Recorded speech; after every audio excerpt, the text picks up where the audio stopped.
What's up, everyone? It's Chicks in the Office with Rhea and Fran, giving you that Friday energy on a Monday. Hey. Happy Monday, everybody. Happy 2025. We are officially back. We missed you guys. We hope you missed us. Honestly, I hope you did miss us, because then you're going to be excited to listen to us today. We have a ton to catch up on. But first, happy 2025, like we said. And we are still buzzing with the holiday spirit. And Macy's has great deals happening online and in store for you to snag something you may have left off your gift list. So shop now at Macy's.com. Maybe you shopped for everybody but yourself, and now you want to treat yourself. So go to Macy's.com. You know what I was addicted to over the break was the Christmas hauls on TikTok. And I feel like this is the perfect time, because now it's over. You got your gifts, but you're watching other people get gifts. And when you see them open something, you're like, oh my God, what a good idea. Why didn't I think of that? Yes. So if you also had that experience, you can shop at Macy's.com. Browse, see if maybe any of those items you saw are there. You can jump on that and maybe add a couple of things off your wish list. Why not? There's always one or two things you don't end up getting, and then you're like, shit, I'll just get this for myself. Right, exactly. Treat yourself. Go to Macy's.com. Welcome back, everybody. Hello. How are we feeling? Welcome back from break. It was a full 2 weeks. I know. It was like a really long time, actually. Holy shit. I like that we're still, we didn't skip a beat. We're still extremely matching. Comfortable. We showed up in brown sweatsuits today. I'm wearing brown too. Yeah. Oh my God. Right. So at least we're cohesive in that sense. Yes. We haven't skipped a beat when it comes to showing up matching. No, we haven't, but we really haven't talked much. No, because I thought that, and I was like, I just feel like we're really enjoying our time off. Yes, and also because it makes us have so much to talk about today for this episode. Yeah. And I really like sometimes, because I know I'm really trying to disconnect and not be on my phone as much. I'm like, I'm sure she's feeling the same way. So it's like, well, you know, for sure, it helps everybody. I got so locked into The Sopranos, I was sobbing at people's deaths. Like, you know what I mean? Yeah. Jackie Jr. You God, know what I mean? It's a tough one. Mm-hmm. But a lot happened. I feel like I lived a million lives over the last 2 weeks. But truly. How was your guys' break? It was lovely. It's like you said, I think it was like 2 parts almost of like Christmas feels last like year. It was, yeah. It was I didn't even do that purposely. I swear. I was just thinking of like a long time ago. Yes. But I I actually said that, I made that joke to Joe on the beach when he brought something up, and I was like, because you haven't, because it was a year ago. And yeah, it's so last year. But it was so nice. Time with family around Christmas. I went to the Radio City Christmas Spectacular, which I haven't been to maybe since I was little. And I really forgot. They have upped their game, man. Really? I've never been. Oh, I said to Joe, like, I wouldn't be surprised if there are like adults that go and maybe have like a mushroom chocolate or something before they go. That's like, what I did last year. It's like a trippy show. It's a light show. Yeah. Everything, all the lights on the ceilings.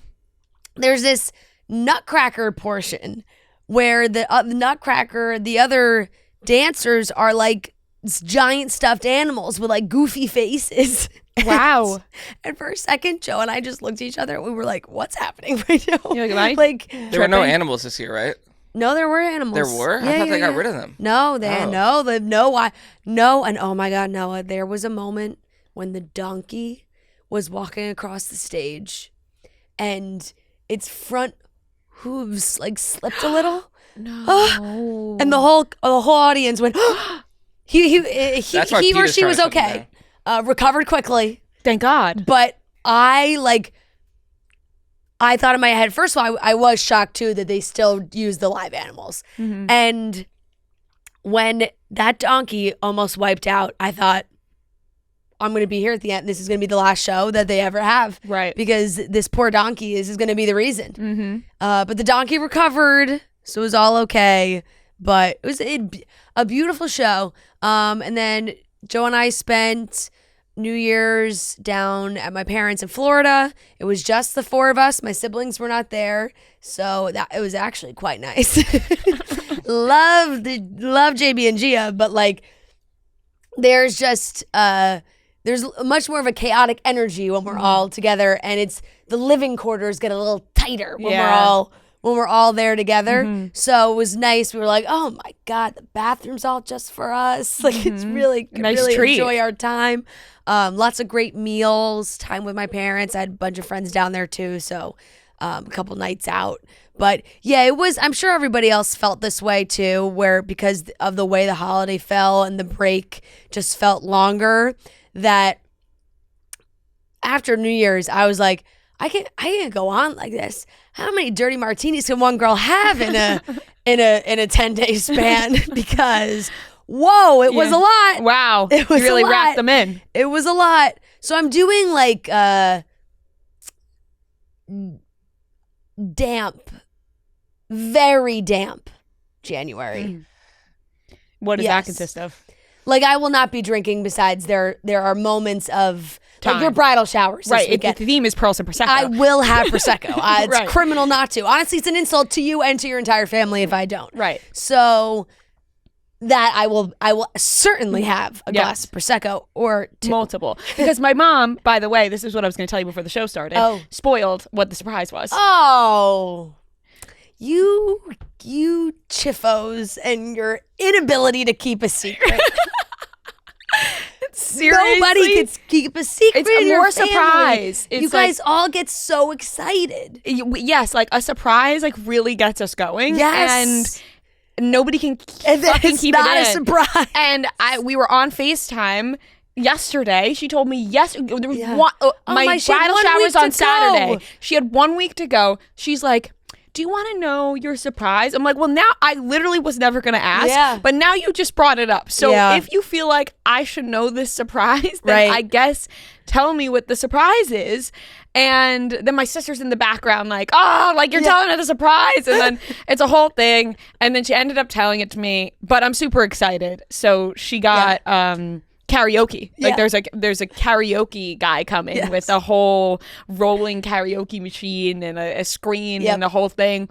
And she's like, me and Aunt Jean are singing Dancing Queen. Like she's like already plans. She already has her plans out, which I'm so excited. It's going to be so much fun. But I was like, no more surprise. And let me tell you, when I tell people the surprise is ruined, they get pissed. Like not only did my mom ruin the surprise for me, all like you. And I didn't even tell my mother-in-law yet. She's going to be upset that my mom ruined the surprise. Like, nobody's happy that my mom ruined the surprise. I really tried to get her to keep the surprise because when we were in Boston and it was before the Rumhaven event. And your parents were at the bar, and she was like, "Oh, Franny, I gotta tell you about the surprise." And I'm like, "Oh," so she tells me, and then she's like, "Do you think she's gonna like it?" I was like, "She's gonna love it." She's like, "Do you think like we need to tell her like before?" I was like, "No, she'll love it. I think it'll be fun. It's a good like I cannot see why she wouldn't love that." Yeah. And you started walking towards us, and so I'm like, "Oh, here she comes." And she's like, "Okay." And she like, the woman cannot keep in anything. She just can't. And all got passed out. Bless her. Yeah. I mean, bless her. She's an absolute she's so doll, sweetheart. It's because the excitement is just so high. And sometimes I also think that you guys also get worried that the surprise isn't gonna live up to like the expectation in your mind because you built up the surprise. So you're like, let me get out of this by like just telling them the surprise a couple days early. That way, if they're not as excited as I am, no one else is around. It won't be a big deal. But every time everyone's excited. For sure, Fran, you're so right. And it's like, it's just out of the goodness of our hearts. You know what I mean? Yeah, like, I know. We love a surprise. Yeah. But it's excitement and a little bit of scared. Like, it's what if they don't like it? It's just so funny, right? Because it's just the buildup of like, oh, you had this in the works for a while now, and it's almost just a week. Just a week away. Just only a few more days. Just a week away. But back to what you were saying. So little moments you'll drink. But yes. But I that's gotta.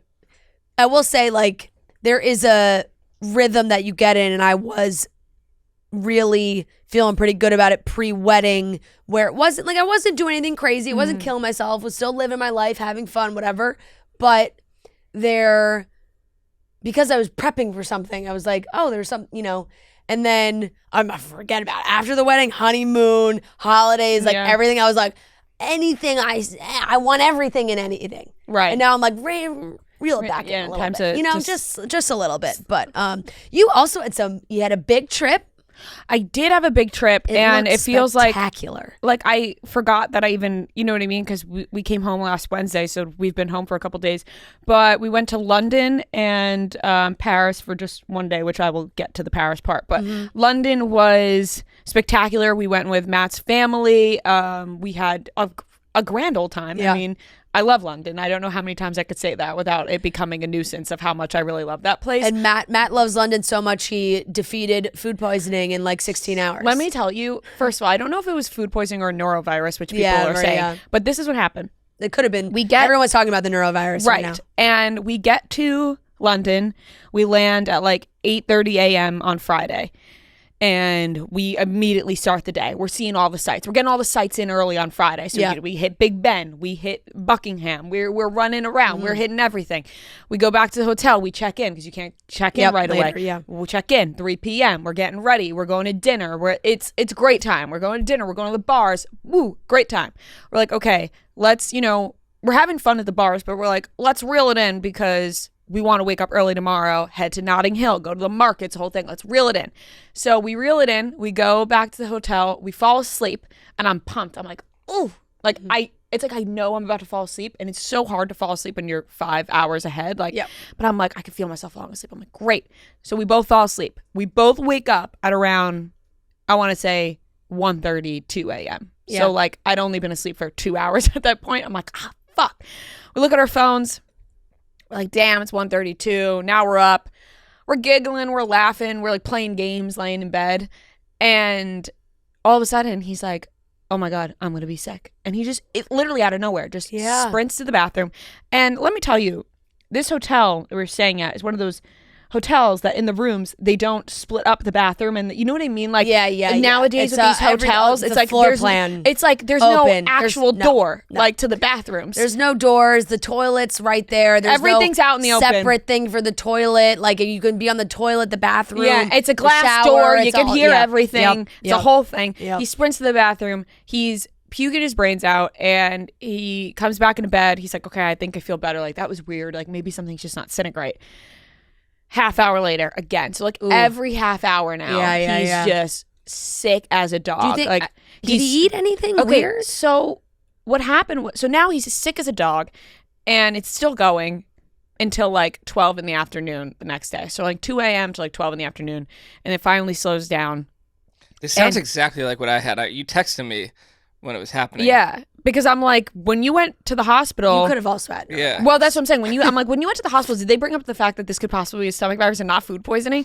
Because we all ate the same thing. Yeah. Except we all ate the same thing, and we got this chicken, but he had so much more of the chicken than everybody else. So I started convincing myself, because at this point I'm like, I hope it's food poisoning, because if this is the stomach virus, it's coming for me next. Yeah. This stomach virus is the most fucking contagious thing that anybody can it's the most contagious thing ever. So I'm like, oh my God, I'm gonna get the stomach virus in London. And then I feel awful for him, because he is and there's no worse feeling than being so sick in somewhere that's not your home. So he is so sick, and we're like, oh my God, what can we do? We're getting him fluids, we're getting him everything. And he ended up resting the whole day on Saturday. We still went out and did things. I came back and took a 3-hour nap because I didn't sleep at all, because the bathroom's not separated, so it's a whole thing. Yeah.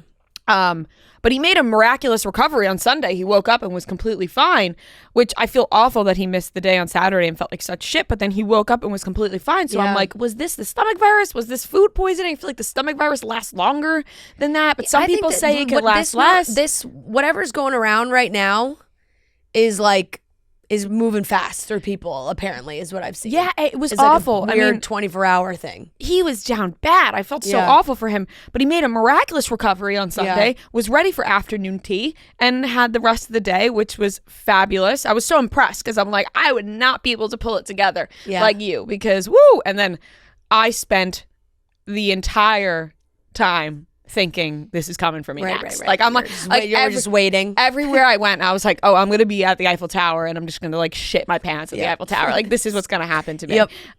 But that did not happen, thank God. And we went to Paris on Monday just for a day trip. We didn't stay there. We just took the train during the day. How was the train?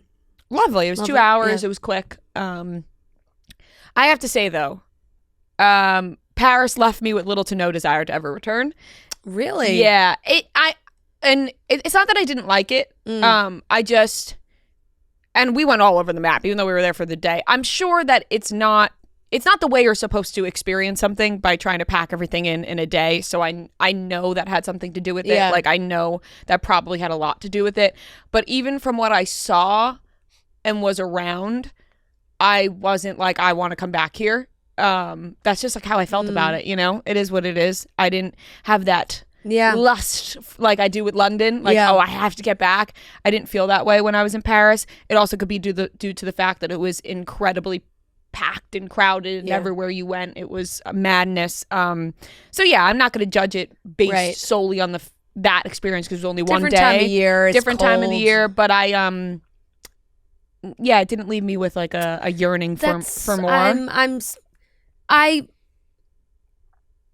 It's disappointing. Yeah, it is what it is, you know? This is how I felt. But, you know, not everybody loves all the same cities. It's exactly.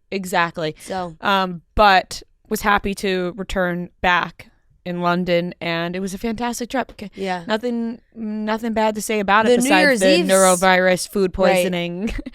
Then I ended up with a major canker sore because I was stressing so much that I then woke up with this canker sore. I was like, oh, damn you, canker sore. Oh my God. Yeah. But the New Year's Eve situation you guys had looked fantastic. So New Year's Eve we were really rolling the dice with New Year's Eve.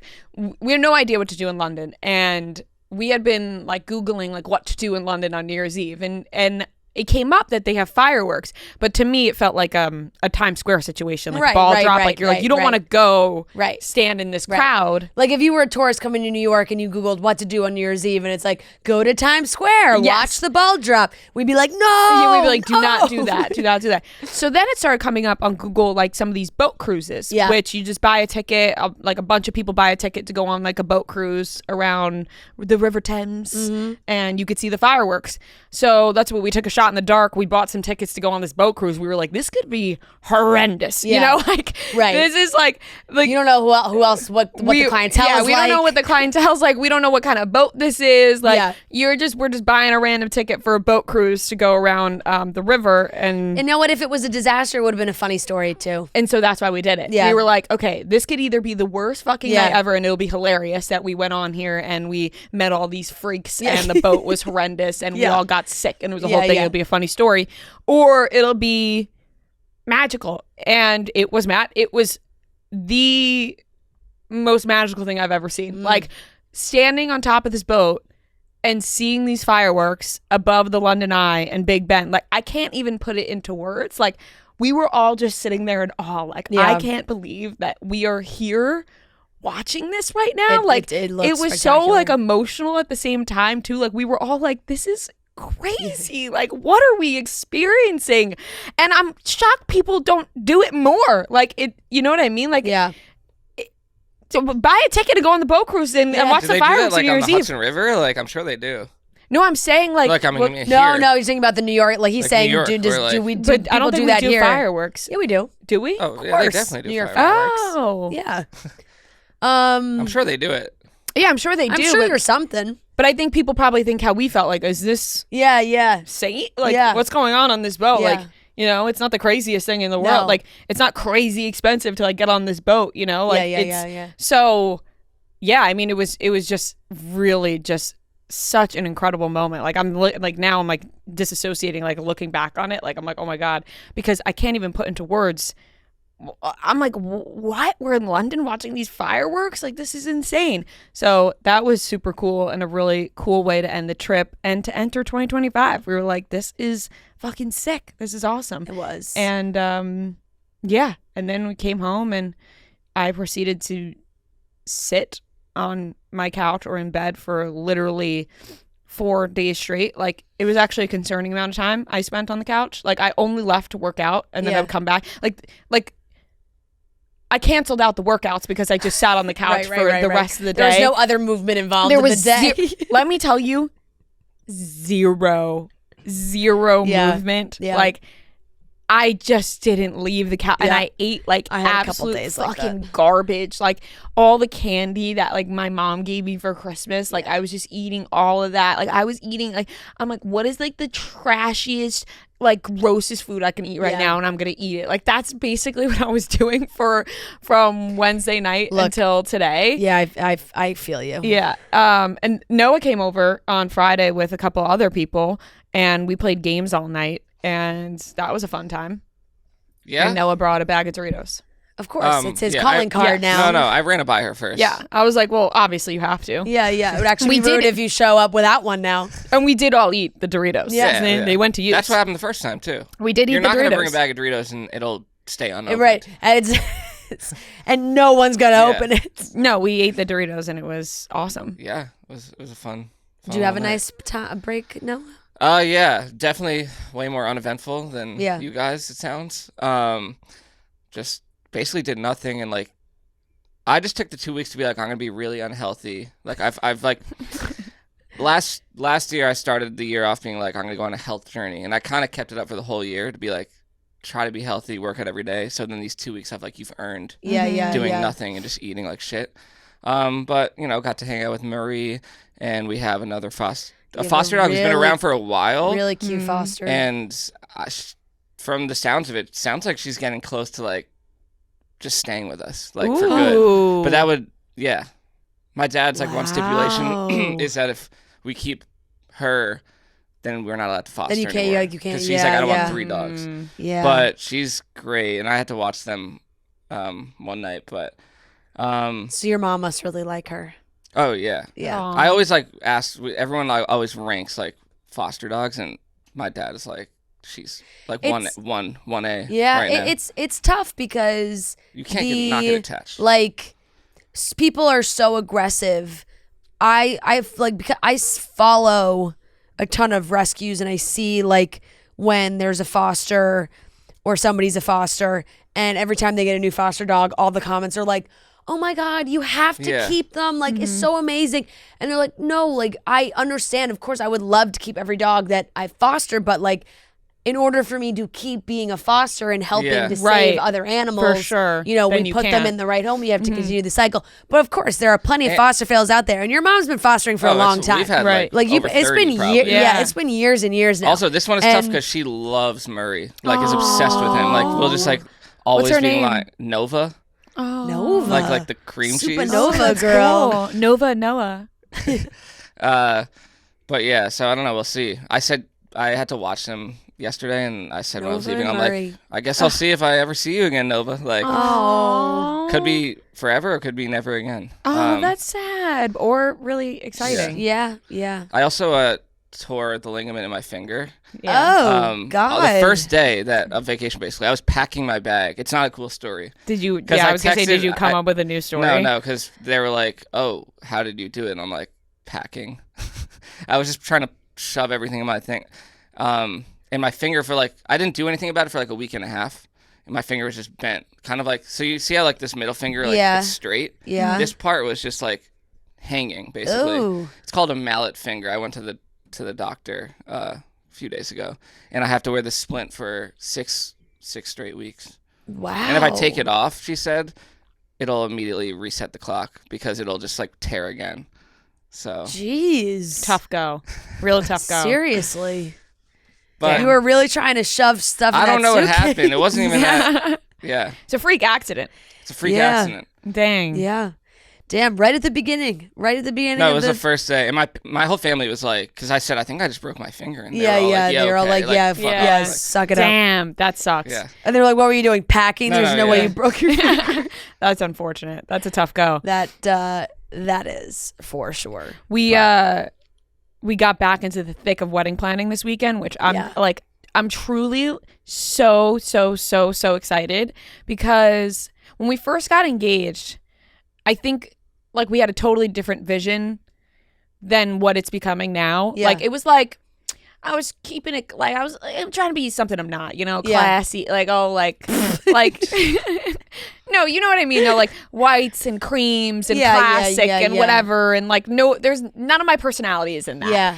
And now it's become, like, so much more fun, and, like, so our personalities intertwined into this, and all these little details, and, like, all these things have been coming to my head, like, little ideas, and I'm like, ooh, I'm gonna do that, and do this, and that, and I'm like, like, I have all these ideas rushing through me, and I'm so exciting. and making them happen this weekend, and I got a day of coordinator, shout out Eventful Days, they're great, and she's been helping me a little bit more with some of the other things as well.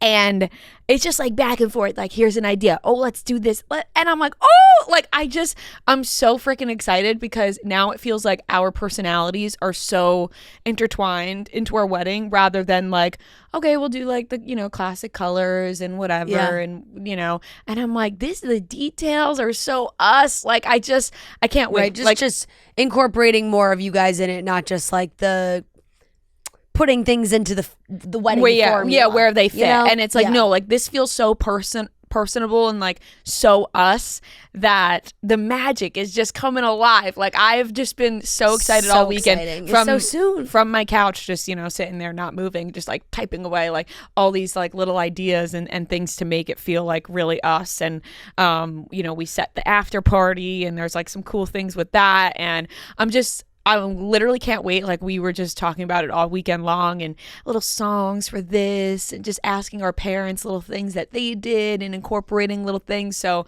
I don't want to really like say the things, you know what I mean? Because it's like, certain things are like really special to us that I don't really want to like say right now. But I'm just so excited. Like, I'm like, wow, it's now I feel like maybe a lot of people that are getting married in 2025 feel the way that I do, where it's like you waited until the year hit and then you're like, oh, okay, it's about to be here now. I mean, you're like, it's 3 months ish. Yeah, well, yeah, because end of April. So and because my bridal shower is this weekend, and then my bachelorette's in February, so it's like there's something each month. It feels like. Yep. And yeah, we're just so excited. I literally can't wait. I'm just like, like, and here's the other thing, like the bad keeping things in. Like, if I have to stop myself from telling everybody every single idea and like little detail that I have on this podcast right now. Like, I'm not going to do that, and I should not do that, but I really, really want to, because I feel like I'm just talking with all my friends right now, but I have to keep it in. Like, I just can't do that. Yeah, because it also like, not to be dramatic, but for those of us that will be there, I would like I don't want to tell you. Yeah, like, I don't want to be robbed of that. No, for sure. Of walking into your venue and being like, right, oh my God. And that's how I felt with yours. Like, I didn't ask like details or whatever, because it's like you want to walk in and feel it. You want to take it all in. Right. And that's why I'm stopping myself. And I've even had to stop myself from telling like my parents some things, or Matt's parents, because I'm like, I don't want to hear like I don't like that idea. You know what I mean? For sure. Huh? You know what I mean? Like, explain that to me. Yeah. I just want to do it. Right. Especially like if you say and you're excited, then they're like, well. Right. And then it's like, no, like, I just want to do it. And then they could see it and be like, that's great. Yeah. That worked out. Good for you guys for thinking of that. And it worked out, whatever. So yeah, I am so excited. Here we go. Kicking off 2025 with a bang. Yes. Woo. Can't wait. Surviving Barstool is back tonight. Yes. And I'll just say this. It gets crazy. Yeah. The last 2 weeks. Yeah. I want to preface that, and this is really for everybody, that this, whatever is about to happen tonight, is crazy. And we're also on like day 5, and like, there's like no sleep happening. Like, I think like a lot of that maybe is not shown, that like now we're going into like day 5 here, and everyone's losing it a little bit. Everyone's losing it. And I could speak for myself that I really was not sleeping, like really not sleep. Like, I fucking couldn't sleep for the life of me. Like, I would be up. I'd fall asleep for like maybe an hour, and then I would go into the shower when like other people were sleeping, like maybe like 4 or 5 a.m. And I would just like stand in the shower for an hour and then like try and like, because I just like couldn't sleep. Like all I was thinking about was the game. Yeah. And also hard to eat too. Like there was food provided. It wasn't like actual Survivor where they didn't provide us with food. Of course. But I literally like couldn't fucking get food down into my stomach. Like, just because you're so focused on the game that like I'd be walking around with a plate of food just to like try and like take as little bites as possible because I couldn't like focus on anything but that. So this is like, it gets like real reality TV in my opinion. Like I don't know what to expect. Like I haven't seen the episode, but if I remember the events and what's about to happen. What's the schedule like this week? Monday, Tuesday, Wednesday. Okay. And then next week is Tuesday, Wednesday, Thursday. And Thursday's the finale. Yes. Okay. And what I will say about the episode tonight is that like I've never seen what is done on any other show before. Like, you know, like it's like none of us were expecting it because I think they preview a little bit. They like previewed at the end, whatever, of like what's happening tonight. Barely. I feel like I watched and was like, I don't think you can understand what's about to happen. No, definitely not. We definitely didn't expect what was going to happen. Yeah. So yeah, that's a teaser, I guess. Yep. So we'll jump back into that. Yeah, we'll jump back into Surviving Barstool. You can watch that everywhere. It's on YouTube and whatnot. So yeah. Wonderful. Yeah. So it's time to get back into the topics, into the swing of things. Lots to catch up on here. Lots of things happening. We had the Golden Globes Sunday night. We'll talk about that. We're going to talk about all of the Blake Lively and Justin Baldoni updated details, the lawsuits. It's like, do we need a whole other episode for that? It's insane. It's insane. Armie Hammer went on Tom Segura and Christina P's podcast. We just have to talk about how insane Armie Hammer is. Like I watched this and I was really fascinated. Sadly, Paige and Craig broken up. Yep. Rocked the Bravo world. That news hit me over this break. Like I was like, how you texted me like 4 times, like all throughout the day after it came out in the morning, like separate times, being like, I'm still thinking about it. I'm like, I can't believe this happened. Yeah. Molly May and Tommy Fury look like they reunite on New Year's Eve, a little kiss. And Meghan Markle's coming out with a new lifestyle show on Netflix. And then of course we have our weekly watch report, which I have a lot to say about the things I watched. So let's get into it.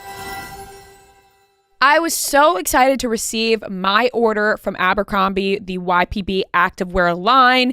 It is so unbelievably comfortable, guys. These sets, I'm obsessed with the way they feel and how they look. They're super cute, and they have a ton of new things for the new year.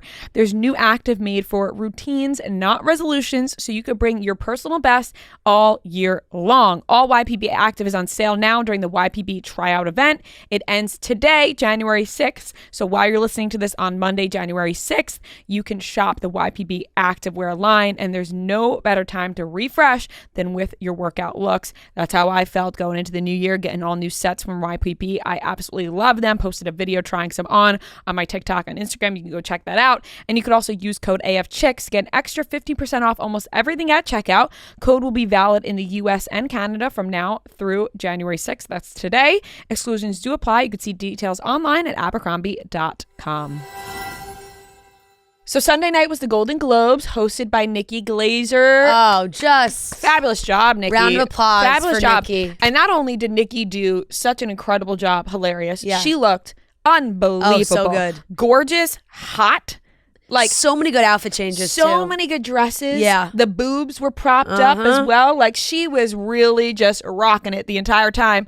And she was hilarious. Like maybe it's really just very funny. Biased because we love Nikki and we know Nikki, but watching that monologue, I was like, wow, that's the first monologue in years that I've really liked. Yeah. And I feel like that was universally felt. I hope, and maybe that's just, the corner of the internet that I have curated for myself. Yeah. But I feel like she absolutely crushed it.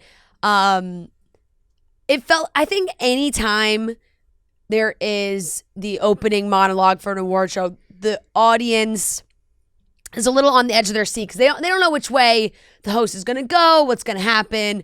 And I thought that like the room opened up as she continued through her monologue. It was funny. Everybody was laughing. She poked fun in a good way, like nothing too crazy where like there wasn't, sometimes there are monologues where the audience literally is like, ooh. Right. And while yes, maybe the moment was funny, I thought she did a really, really great job.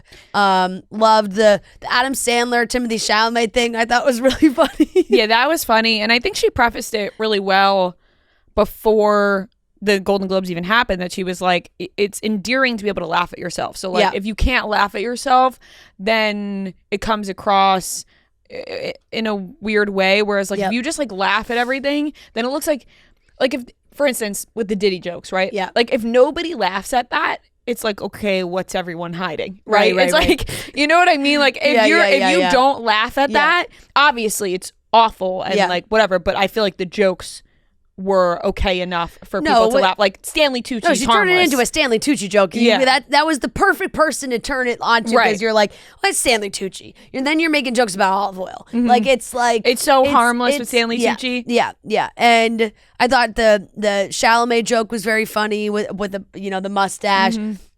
Selena Gomez was kind of like, all right, let me hear it. Like she knew like the joke was coming. The Benny Blanco joke. And unfortunately, the joke writes itself. Right. And it's a shot everybody's probably going to take. And she's used to it. Yeah, it's just like with Selena Gomez. Like she puts on this like, and she is this. I'm saying she puts it on, but she is this like I'm super shy. Like like oh my god, like I'm nominated. Like and like, but everybody else is like clapping up like when it went to Catherine Hahn and saying she's nominated, she's clapping up a storm for herself. She's like, I'm nominated. Like everyone's like clapping for themselves. Like I'm nominated. And then it gets to Selena Gomez and she's like crawling like into like a hole, and it's everybody like, really has. Selena, be proud of yourself. I know. Like, where's that confidence? Come on. I weirdly think that must be from. I can't imagine it would be anything else than other being like deeply nervous, right? And I'm just like, let's get that because everybody else is clapping for themselves and maybe it's like imposter syndrome. It's possible, and she's been through a ton, so maybe that has something to do with it, or I'm sure it has something to do with it. Because it's like, and you're nominated twice. I think it's tough because she was nominated for a performance that was like pretty highly criticized as well. So it might be tough for her in that aspect of like imposter syndrome of like, oh, I got nominated, but like people are still shitting on the performance I gave. You know? Yeah, I guess so. It's just more just like, I guess it's harder to see it for when it's yourself. Totally. You're Selena Gomez. Totally. Just have a moment where you're proud of yourself, like for 1 second. Because everybody else is patting themselves on the back at this award show, and like you're not usually like that, and it's okay to do it. Yeah. She looked beautiful. I loved you sent there was a video of like Martin Short like fake pulling her ring off her finger. She was showing him at the table. Martin Short is so me and I'm so him. Like when I watch him, I'm like there was a skit. Did you see what he did with Jimmy Fallon? Yes. And I was like, we have the same humor. Yeah. Like I'm like, me and Martin Short, like I am I don't know how to explain it, but I just feel so connected to his humor. I do. Yeah. I really do.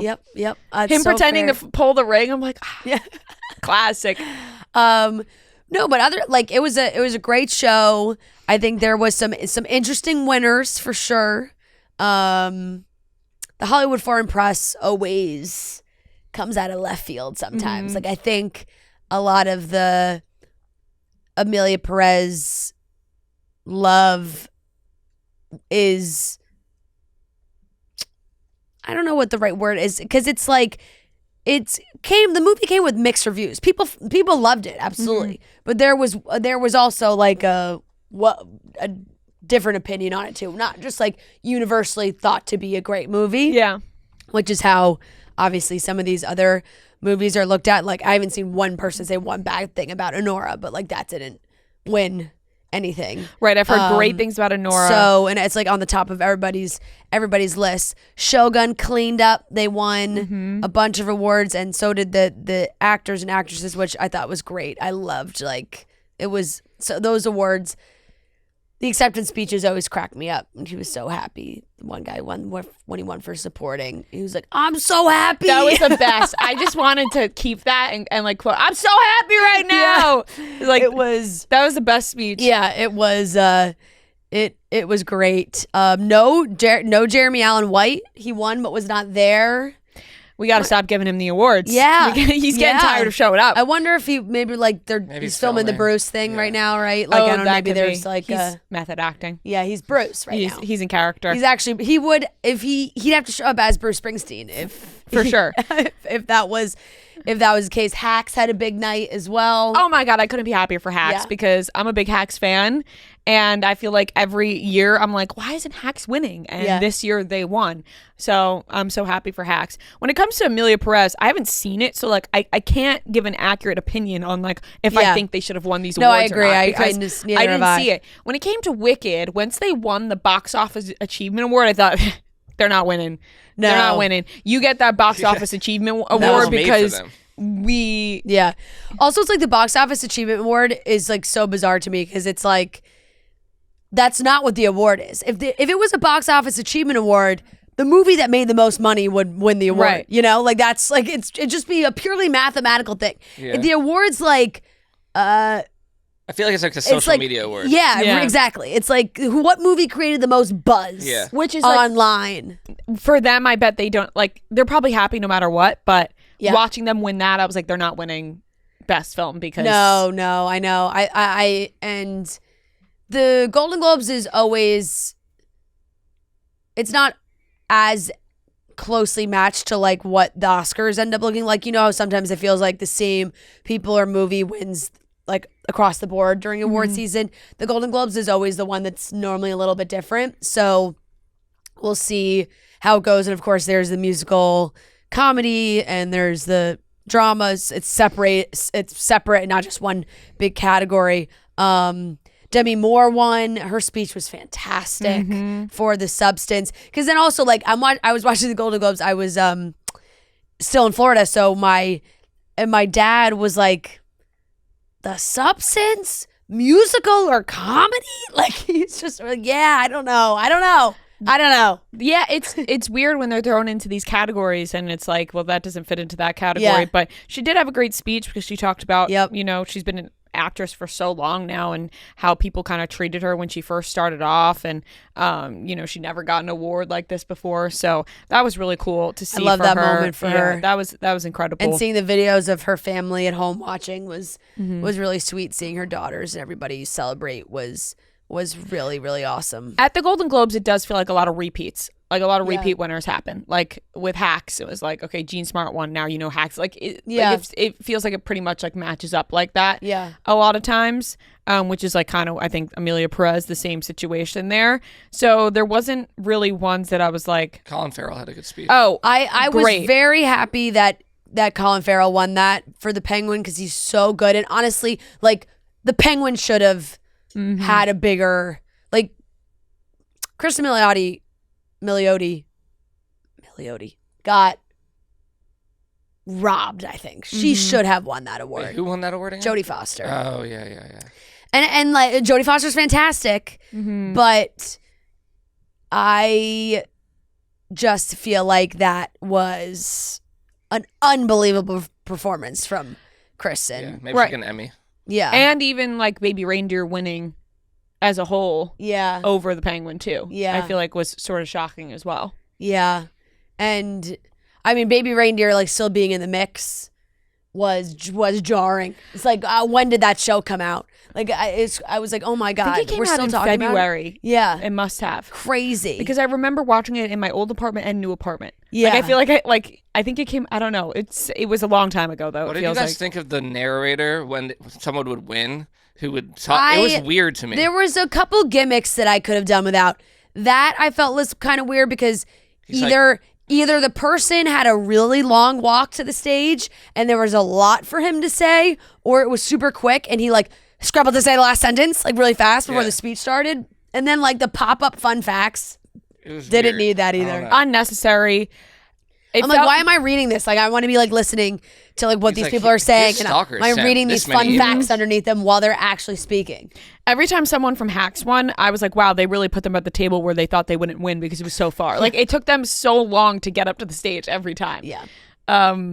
What else happened? Oh, Timothy Chalamet and Kylie Jenner. Kylie was there again. Date for the second year in a row. She looked stunning. She looked so gorgeous, so like understated, understatedly beautiful, because it's Timothy's night, but she's there, beautiful next to him, supporting him. Not really a lot of attention drawn on them, but she's there in the camera view, not talked about, but they pose for pictures. There's pictures of them kissing. We posted those on Chicks in the Office.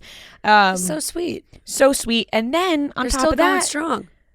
Zendaya, oh my God, walking around with a big diamond ring on a ring finger, looking like an engagement ring. I know. Doesn't look like costume jewelry. No, that looked like an engagement ring. It looks like an engagement ring, a cool engagement ring, really cool. Really cool engagement ring. Dumois posted that it's apparently a $200,000 plus ring from a London jeweler, not like her usual jewelry. And there were some videos and pictures where it looks like she may be showing people the ring. Yeah. So people are kind of freaking out and stuff. And I'm like, I just don't know if we'll ever get that confirmation from them. I don't think we will. I don't think, like, if anything, she's just going to keep wearing it and we'll just be like, okay. Like, I am so firmly, I mean, everyone knows I fucking love those two. And I'm so firmly in the camp of believing that was an engagement ring. And she was wearing Bulgari. The rest of her jewelry was all Bulgari, and they put out a press that like that was like wasn't one of their pieces. Yeah. So it's like, oh, that's from her.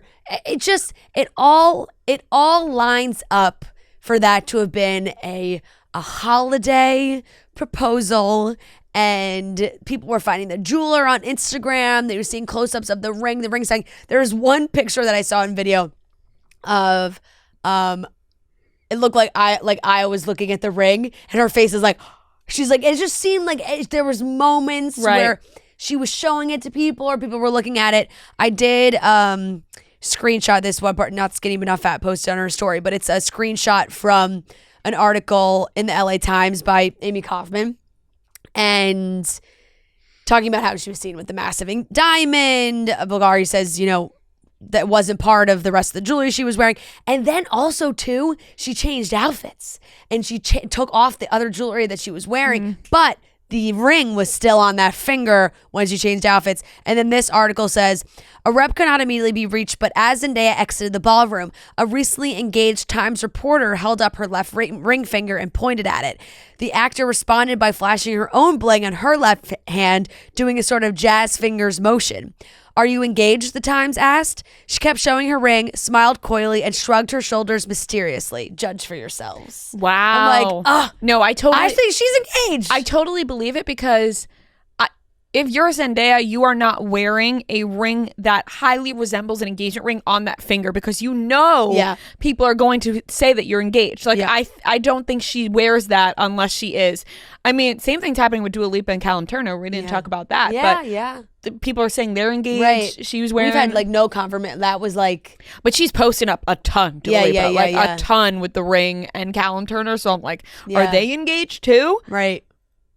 I don't know. But I mean, if that is an engagement ring, it's absolutely stunning. Like, it's I just feel like, and gorgeous. everything about like Zendaya, I just feel like Zendaya, she kept the whole rest of the hand like clean. Like, there's no other jewelry on her on her left hand. Like, it was just that ring. It's gorgeous. It's stunning. Gorgeous. It's absolutely stunning. Yeah. I'm in the camp of believing that this is an engagement ring. She was my best dressed as well. Really. I mean, she looked gorgeous. There's something about I loved Zoe Saldana as well. There's something about when that I just love so much. And maybe it's just because I love like a monochrome look, but the dress with the train situation she had, and then also having the stilettos be the same color material as the dress, like it just all comes together so perfectly. I thought she looked too. so beautiful. Zoe Kravitz was also a favorite.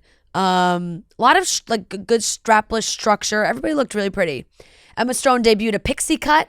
Yes, and I think which had some people up in arms. Well, she filmed a movie where she shaved her head. Yeah. She filmed another Yorgos. Oh, Yorgos. Movie, and her head was shaved. Just growing back. So she's just, that's just the state that she's in. Now she's entering a pixie cut. Andrew Garfield. Oh, you fantastic. Did you hear me in the room before? No. You were not in the room yet. I said to the girls, I was like, guys, I've always I like Andrew Garfield. He's a handsome guy. I've always thought he was charming. Last night, he put himself on another level. He's really winning everybody over. Andrew Garfield was he looked fantastic. He did. I loved the way he was dressed. Andrew Garfield was a big crush for me when The Social Network came out. Yeah. I was like, Andrew Garfield's mine. Like, that was like my crush. Like, he's my crush, not your crush. Like, that type of vibe is how I felt about Andrew Garfield. Like, nobody else was allowed to have a crush on and like him. nobody else did. Yeah. You know what I mean? Like, when Social Network came out, I was fighting no one. Yeah, like, it wasn't like anybody was in competition with me. It was probably Armie Hammer. Yeah, right. Like, people were going for Armie Hammer. I was going for Andrew Garfield. But he's really having a moment, Andrew Garfield, especially like online little interview. Like his personality is really shining these days. Not only his personality, but his looks and his fashion. He's never looked better. And that the green suit. It was fantastic. My God, it was beautiful. The glasses, something about the glasses. So good. Threw me for a loop. I was like, oh my God. Speaking of glasses, Glenn Powell also looked great. Yeah, Glenn Powell brought his parents. Yeah. I will never get over the fact that him and his mother have the same exact mouth. Yep. It's like no, you're right. You know what I mean? It's like that is so Glenn Powell's now mom. that you brought it, now that you always bring it up, it was the first thing I noticed when I was watching the red carpet and I saw them talking all together and I was like, oh, there it is. They brought the Glenn Powell and Timothée Chalamet lookalike contest winners to the Golden Globes. I wonder if they got to meet their person. I did see Glenn Powell met him. Oh, Glenn did meet him? He went up to him, yeah. And I guess Timothée Chalamet already did meet him. Timothy already did because he was there for the contest. But yeah, I didn't see if they had actually had their moment. The four of them should have posed for a picture together. Yeah, seriously, exactly. So then Glenn Powell's probably like, well, I guess I'll see you on set or whatever, like because he promised him that, right? Right. Well, I think he promised like his family. Yeah, somebody. Yes, like not him. Like but like, if I was the guy, I'd be like, I want to be in it. Yeah. Right. Well, here he is at the Golden Globes. This just cracks me up too because I'm like, how are their names readily available on the internet that like the Globes was able to invite them to their show? Yeah, how do like they confirm you're the winner? Right. Like I've never seen anything about these two besides the moment they won the lookalike contest and then like they just show up on the red carpet of the Golden Globes. It's like, who found you? Right. And sent this to you? Who got in contact? We need you to be at the Golden Globes. Right. Who got in contact? But yeah, it was I had my worst dress was Kerry Washington. I didn't see. Oh, I didn't like the like the hot pink and the black just it's hard to pull off and it's not my favorite. And it's not even giving limited to, it gives justice. And it was Balenciaga, which I'm just like ugh. I'm just not a Balenciaga fan. No. I thought we're over Balenciaga. Yeah. Nicole Kidman was in Balenciaga also.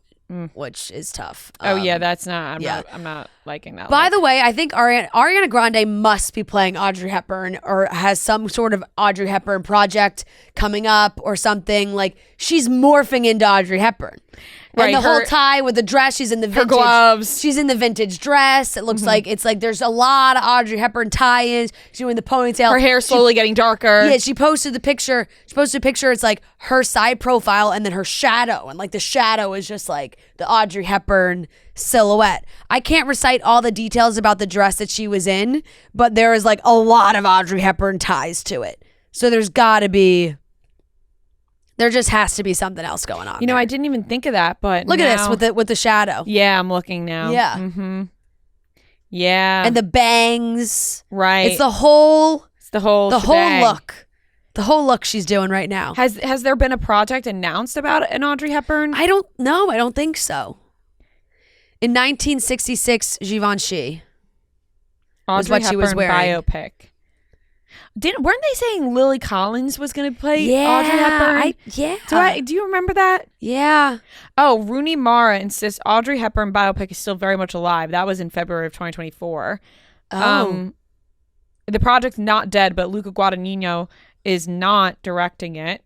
So I guess there has been maybe there's been the some biopic. turnaround or Maybe something with it. Rooney Mara was supposed to play. They kicked her to the curb. Now Ariana Grande maybe is in talks. But why do I remember Lily Collins being in talks? That might just be because they look alike. Oh, it was announced in January 22 that the girl with the dragon tattoo actress, Rooney Mara, would portray the Breakfast at Tiffany's star in Luca Guadagnino's biographical drama. Oh, but it was revealed he was no longer involved with the project in October 2023, casting a doubt over the future of the film. However, Mara told Deadline that the movie was still happening. It's not completely dead. So maybe it's just being totally redone, and Ariana Grande has been thrown into the mix here. Yeah. I wouldn't be surprised. I would not be surprised either, because there is everything, it feels she's just headed in that direction. Maybe she just finds a ton of inspiration from Audrey Hepburn, and she's that's also been where talking she is, about just like wanting to get so much more into acting and not going back to like touring yet. Yeah. So maybe that was a little sign. Speaking of Ariana Madix was on my flight to London, which was so winky dink random. Yeah. Like I turned around. Yep. And Ariana was standing around, and I was like, "Oh my god, hi, Ariana! What are you doing? Yeah, what are you doing here?" Like that's literally what happened. And then I was like, I sneakily went over. I was like, "Oh my god, hi!" But I didn't want to like draw like a, you know what I mean? I didn't want to be the person that draws all the attention to her, right? Because everyone in the airport would be they'd be like, "Wow, look at that fan talking to her." Well, no, that's fine. But I didn't want people to be like. I'm saying once one person goes, then it's like that could open the floodgates. Right. I didn't want to start like a floodgate yeah. thing for her, and I was like, "Oh my god, hi! Like, how are you?" Yeah. And I was like, so random. It was just like so random. And then somebody messaged me and was like, "Did you see Ariana Madix in London?" And I responded, I was like, "She was actually on my flight. She was on your flight. She was on my flight. Yep. It was nice to see her. Right. And I hope she had a great trip. Right. Have a great time in London. We didn't bump into each other after that. No, it was just I hope she had a great time. Hope she had a great New Year as well. But yeah, that was The Brutalist. Also won as well. Director Adrian Brody won for movie. That's apparently quite a long film. Everyone thought that the director was making a pro Justin Baldoni statement in his speech. I don't know. I've seen that connection be made on TikTok. I've also seen people be like, guys, he's talking about his own movie because it's a 3.5 hour movie. And I think he was probably told not to have it be a 3.5 hour movie, and he still decided to make it a 3.5 hour movie. So they thought like maybe he was just referencing his own journey, but boy, was it my first thought when it came out of his mouth. My jaw hit the floor. I was like, he was like, final cut goes to the director. And I was like, whoa. I had the same, I thought, oh my God, that was a shot at Blake Lively. It's completely. Matt was like, oh, I didn't even think of that. And I was like, God, yeah, my drama. First thought too. How about when Vin Diesel came up and was like, hey, Dwayne, to The Rock? I mean, they hate each other. They really hate each other. IRL. I did not know that. Yeah. And Matt was like, wait, Vin Diesel and The Rock hate each other? And I was like, I did not know that. Life imitating art. Like, The Rock was the bad guy in the Fast and Furious franchise. Vin Diesel wanted him to come back and do more movies. And 5, 6, 7 or something, I think Dwayne did. And then there was like something that happened and he didn't go back, and Vin Diesel was like Vin Diesel made a video at one point on social media like begging him to come back. Right. Yeah. Yes. Yeah. Okay. Now I remember that. And he just hit him with a "Hey, Dwayne." Yeah, that was and, wild. No reaction from The Rock. Just, no. I mean, he like kind of smiled, like he like chuckled a little, but you're like, oh. I'm not a huge The Rock guy, but I thought he looked fantastic. That was a lovely color on him. No, like a light lilac. The lilac stunning. was just fabulous. He would have made a beautiful bridesmaid at my wedding. I had the same thought. Because Matt was like, what color would you call that? And I was like, oh, it's like Fran's bridesmaid dresses. Yeah, like that. He would have fit in perfectly. Yeah, he did. He looked great, I thought. I actually thought he was like best dressed. Yeah, he looked great. I thought he looked very handsome. He looked great. We love getting to live events, whether it's a concert, a football game, or a comedy show, and we always use Game Time, the official ticketing partner of Barstool Sports. You know how much we love Game Time. Now with their brand new Game Time Picks feature, they're making it even easier to get to a game. Game Time Picks filters out the fluff to show you only incredible deals on great seats so you don't have to waste time searching through thousands of tickets. I have been looking at tickets for Eagles games. Guys, it's here. It's the playoffs. So if you're looking for last minute tickets, go check out Game Time. They have amazing deals right now for great seats. It's last minute. You can jump on board. Like I said, playoffs are here, so maybe your favorite team is playing. You can check out Game Time, hopefully try to get to a game. And of course, if you're concerts, you can always check Game Time for the best deals on concerts. Just pull up your chosen event and turn on the GT Picks setting at the top of the screen, or browse the best local Game Time Picks deals near you on your Game Time app homepage. So what are you waiting for? It is time to buy those tickets now with Game Time Picks. Take the guesswork out of buying tickets with Game Time. Download the Game Time app, create an account, and use code CHICKS for $20 off your first purchase. Terms apply. Again, create an account and redeem code CHICKS for $20 off. Download the Game Time app today. What time is it? Game time. But speaking of the Justin Baldoni and Blake Lively, we should get into that. So they filmed It Ends With Us in Jersey City and Hoboken. And the scenes of where the restaurant is, Root, right? Yep. That's the name of it. Yep. Is right in this little area in Jersey City that is near my apartment and has like a bunch of cute little great restaurants. And I totally like kind of forgot about that. And then yesterday I went there to go eat and I was like, oh my God, back in the area in which they filmed It Ends With Us. And it's like all this, everything that's happening right now, which is insane because we went right into break when all of this dropped. Yeah. And so we couldn't talk about it on the podcast. But so much more has happened. Honestly, so much more has happened. So it's like, we can really dive into it now. But first, the first big drop was that Blake Lively filed a lawsuit against Justin Baldoni for a complaint for sexual harassment, amongst many other details in this lawsuit. It was quite detailed. There were many circumstances that were referenced in this lawsuit. Really a lot to take in. There was just a lot to take in with this. I now see every aspiring lawyer on my For You page that it's all like girls that are like, I'm a lawyer, so here's what I think. Mm-hmm. And then I'm roped in because there's just so many different layers to this. Because it was like first Blake that files this complaint, which wasn't really like her fully suing him, which now has happened. Yeah. But lays out that it's like 80 pages. Like I went through the whole thing. So many different situations spelled out from Blake's side of things. They allegedly had, they filmed and then the strike happened, and then when everybody came back, it appeared that there was some sort of meeting where it seemed like just a list of conditions that had to be met in order for production to continue and Blake to stay on with the project. And there was also something in there about Justin not retaliating against Blake. Mm-hmm.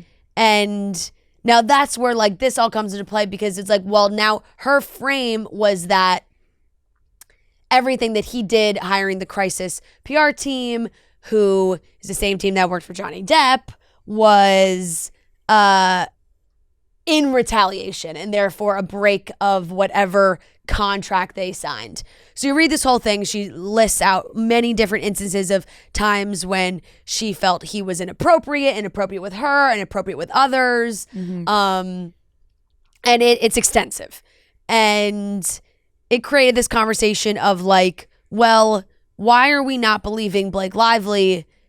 Is it just because people don't like her as a person? They're just like, oh, I kind of think she's bitchy, so therefore I don't believe her. Right. And those two things just don't match. Right. And yes, they're not separating, people aren't separating the two things. They see interviews of Blake Lively be, kind of rude in an interview, and they're like, well, this must mean that none of what she's saying is true. And that just does not go together.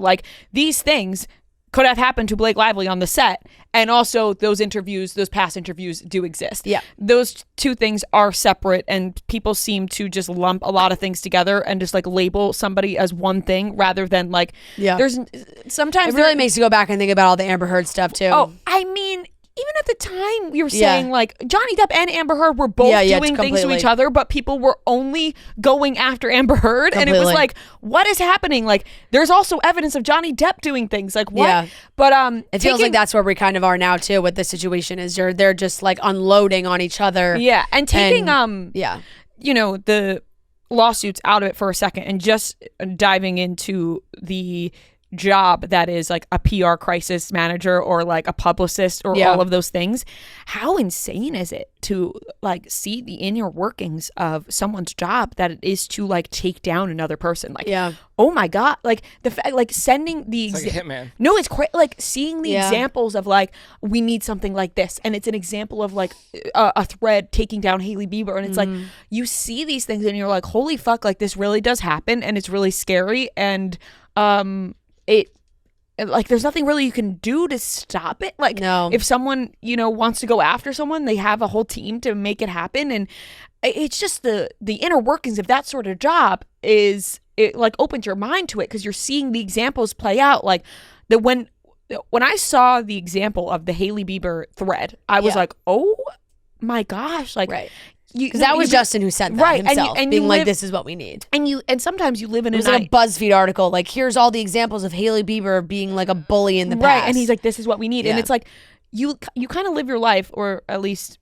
I think a lot of us do, like naive world, like you think like these just things, they happen organically and people just like find people to go after, blah, blah, blah. But like a lot of times there's literal people whose jobs it is to orchestrate that kind of thing. Yeah. And it's just hard to wrap your head around.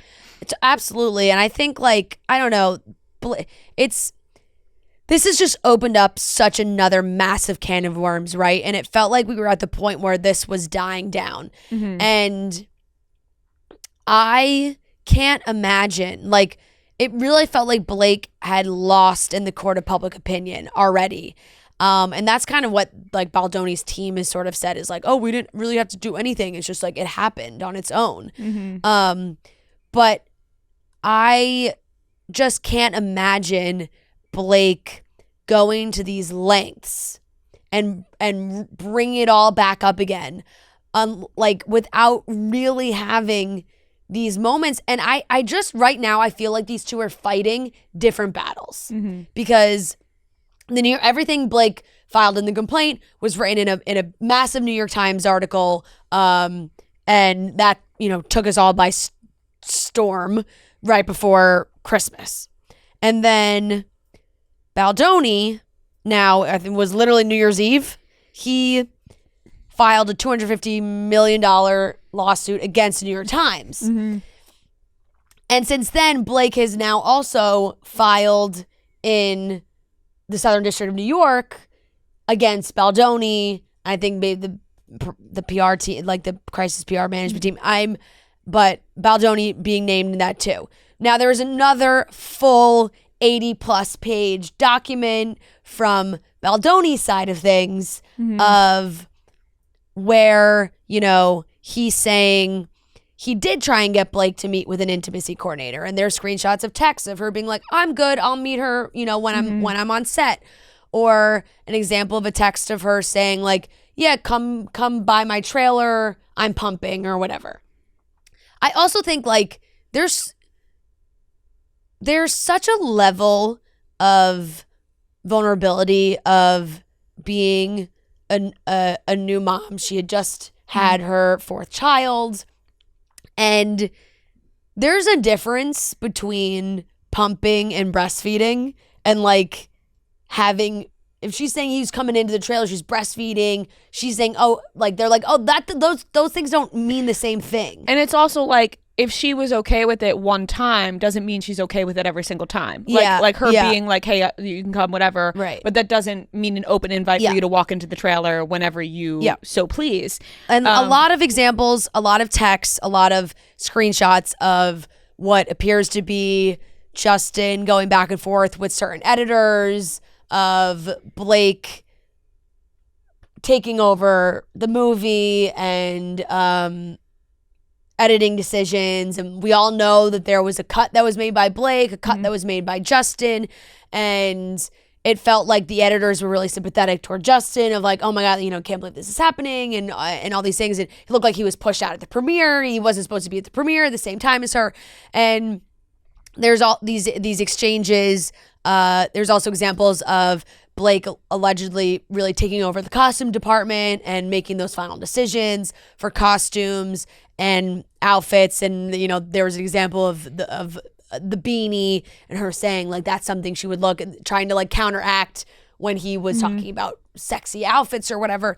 I just feel like right now they are fighting different battles.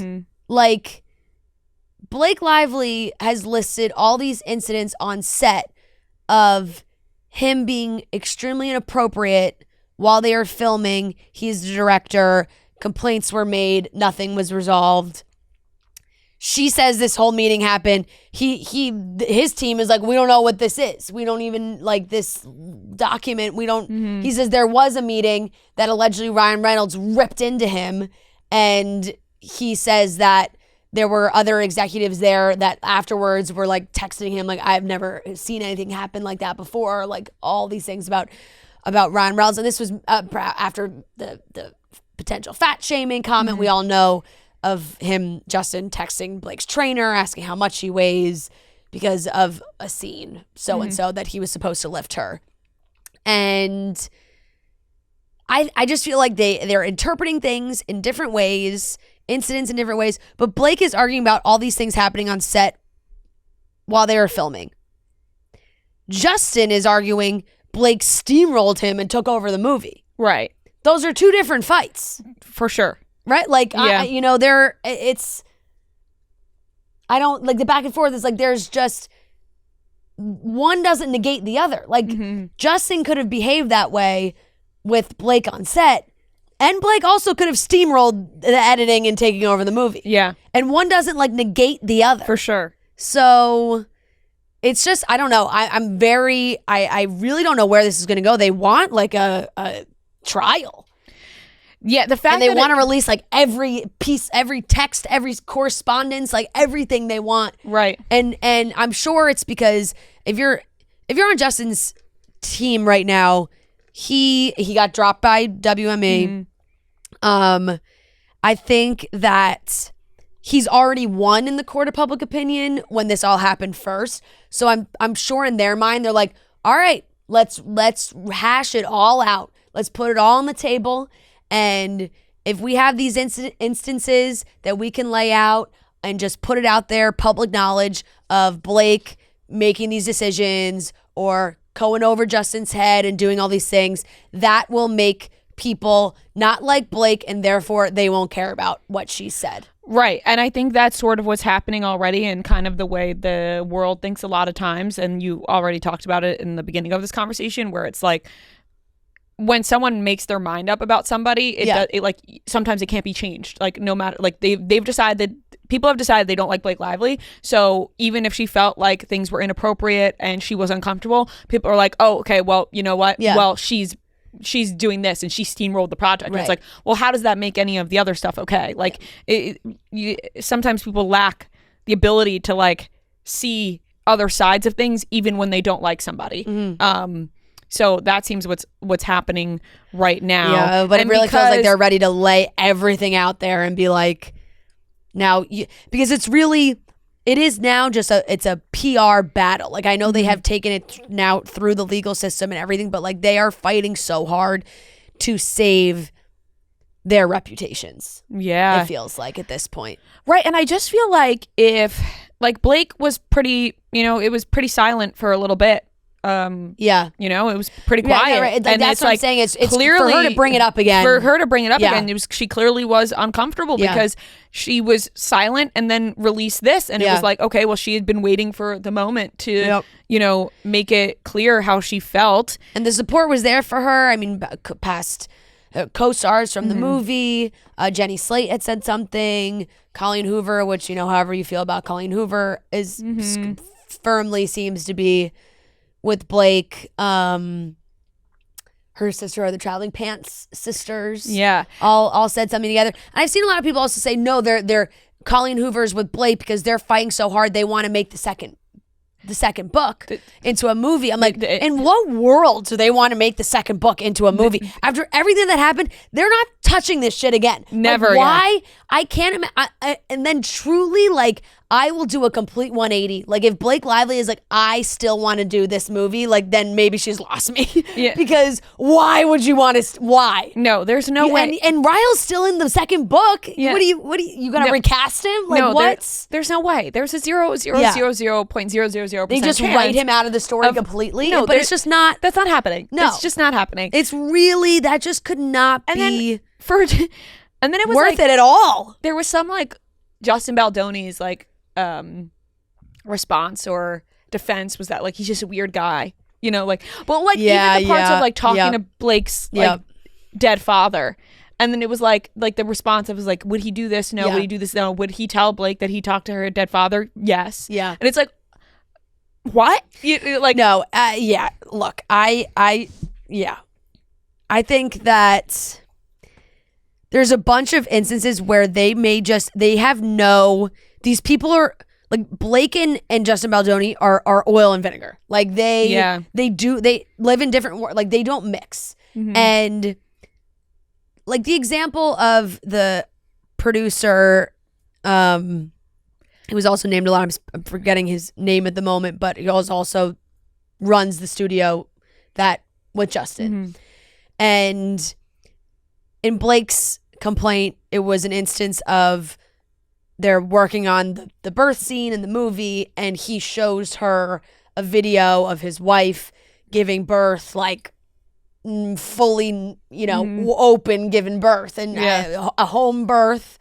And if you're not comfortable seeing that, like that's like, whoa, like, okay, right. No, thank you. Yeah. And like on their side of it, it's like she was shown a beautiful video of a child being brought into the world. Mm-hmm. And it's like, okay, like you guys, you're looking at these things. You have two completely different opinions on what this, like maybe the people in your world love seeing a video of a woman having, giving birth and really, you're just honoring that experience. And then there's people out there that are like, hey man, I don't know your wife. I don't really want to see your wife like this. For sure. Like you're just showing this to me without me asking. Yeah. I don't want to see this. Right. That's what it seems like. They just have two like different outlooks on maybe life things where it's like there's some people that are gonna be like, yeah, show me a video of his wife giving birth and she was naked and whatever, and like you don't really think twice about it. Or there's gonna be people who are like, I really did not ask to see that and I'm uncomfortable that they showed me that. Yeah. So this is going to be an ongoing battle. It's going to be and there's going to be stuff that comes out about both that you're going to go, oh, you know what I mean? Yeah. Like it's going to be like they have a point there. They have a point there. That's sort of what it feels like from the outside looking in. Yeah. But I do think people just tend to discredit people that they don't like rather than listening to if they feel uncomfortable, then they felt uncomfortable and that's their experience. And just because you don't like Blake Lively because of all these things now, doesn't take away her experience. Completely. Like just because there are like you see interviews where she seems kind of bitchy. It's like, okay, so she's just kind of bitchy.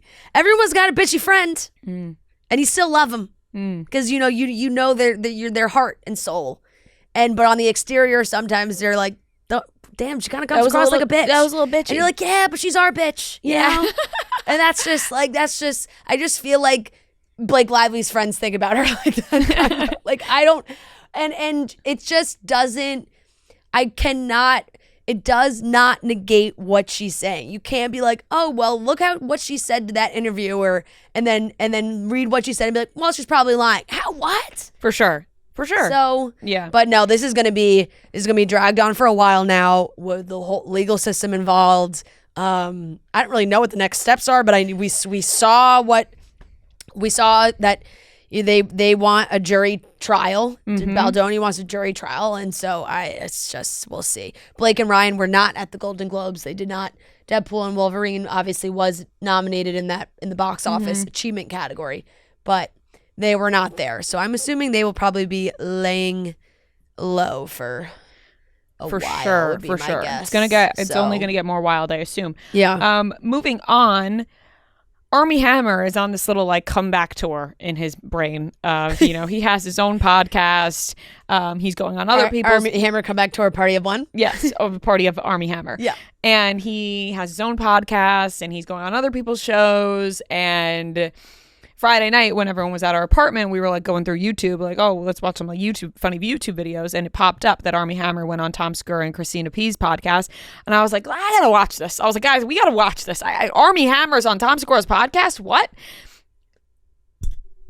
I don't have like the correct words to describe Armie Hammer. I don't, because he's a freak. He is the freakiest of freaks that could exist, and I'm fascinated by him, Armie Hammer, and not in a great way. Like I'm not like, oh my god, I love Armie Hammer. It's like no, more it's not an admiration. No, it's not an fascination. admiration for Armie. You are a bizarrely wild human being that I need to hear more from you, because you are so bizarre in my brain that I want to hear all of your thoughts.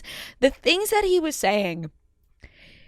The mask of Armie Hammer has been dropped. That has been clear. Like Armie Hammer, he has made it clear. That's part of the comeback. That's part of his whole thing now, is that he said he was like owning his owning his freak, and he said that he was living basically this lie of like this, cookie cutter home with his wife and his kids and this buttoned up guy, and I'm Armie Hammer, and I'm this all American family and this guy. And he said that would literally eat him alive, because, no pun intended, but it would literally eat him alive, because that is just truly not who he is or was at all. Yeah. And let me tell you, that is abundantly clear that is not who Armie Hammer is. He has dropped the facade of this fake Armie Hammer, and he has become truly himself. Yeah. And this man, he loves being a freak. Yeah. He loves like telling people he wants to cut their toes off and walk around in a pocket. Like, this is how he shows his affection and his kinks and his sexual desire and his sexuality. And he feels as though, he shouldn't be ashamed of it. And, people shouldn't be ashamed of their kinks. People have kinks, and they shouldn't be ashamed of it. But in the way that Armie Hammer talks... The problem talks, is Armie Hammer crossed the line. Yeah, and the problem that I have with Armie Hammer is that I don't know if they're just kinks. Like, watching him, I'm like, I think I feel like Armie Hammer is this like 24/7, like it's not just in the bedroom. It's not just like I just think Armie Hammer 24/7 is this, I don't even know. And like the look in his eyes has changed. Yeah. Yes. There is a look in his eyes that you're like, what is behind that person? And he kind of talked about, the instances in which like consent and stuff, like if it's not, and he said this himself, he said, if it's not a fuck yes, it's a hell no. So that's yes, like that is true, Armie. Yeah. But he said those exact words, and he was like, I've learned, like with consent, if it's not a fuck yes, it's a hell no. Because the things that's because of what happened. That's because of what happened, and the things he's doing and asking, and now he's learned like. He was like, I was playing fast and loose. Like the way that he like describes what he was doing and like saying, I'm like, what? Like he was talking about how he would just DM whoever and he would Snapchat whoever and he didn't care and he was just saying things and doing things. Right. And, it's like he wanted to be That's what exposed. He said that. Yeah. He was like, I kind of like, he said there was a time where he was liking a lot of like BDSM stuff on Twitter and like bondage and like all of that. And like people started tweeting like, does Armie Hammer like know that we could see his likes? And he was like, I'd be on my phone like, I know.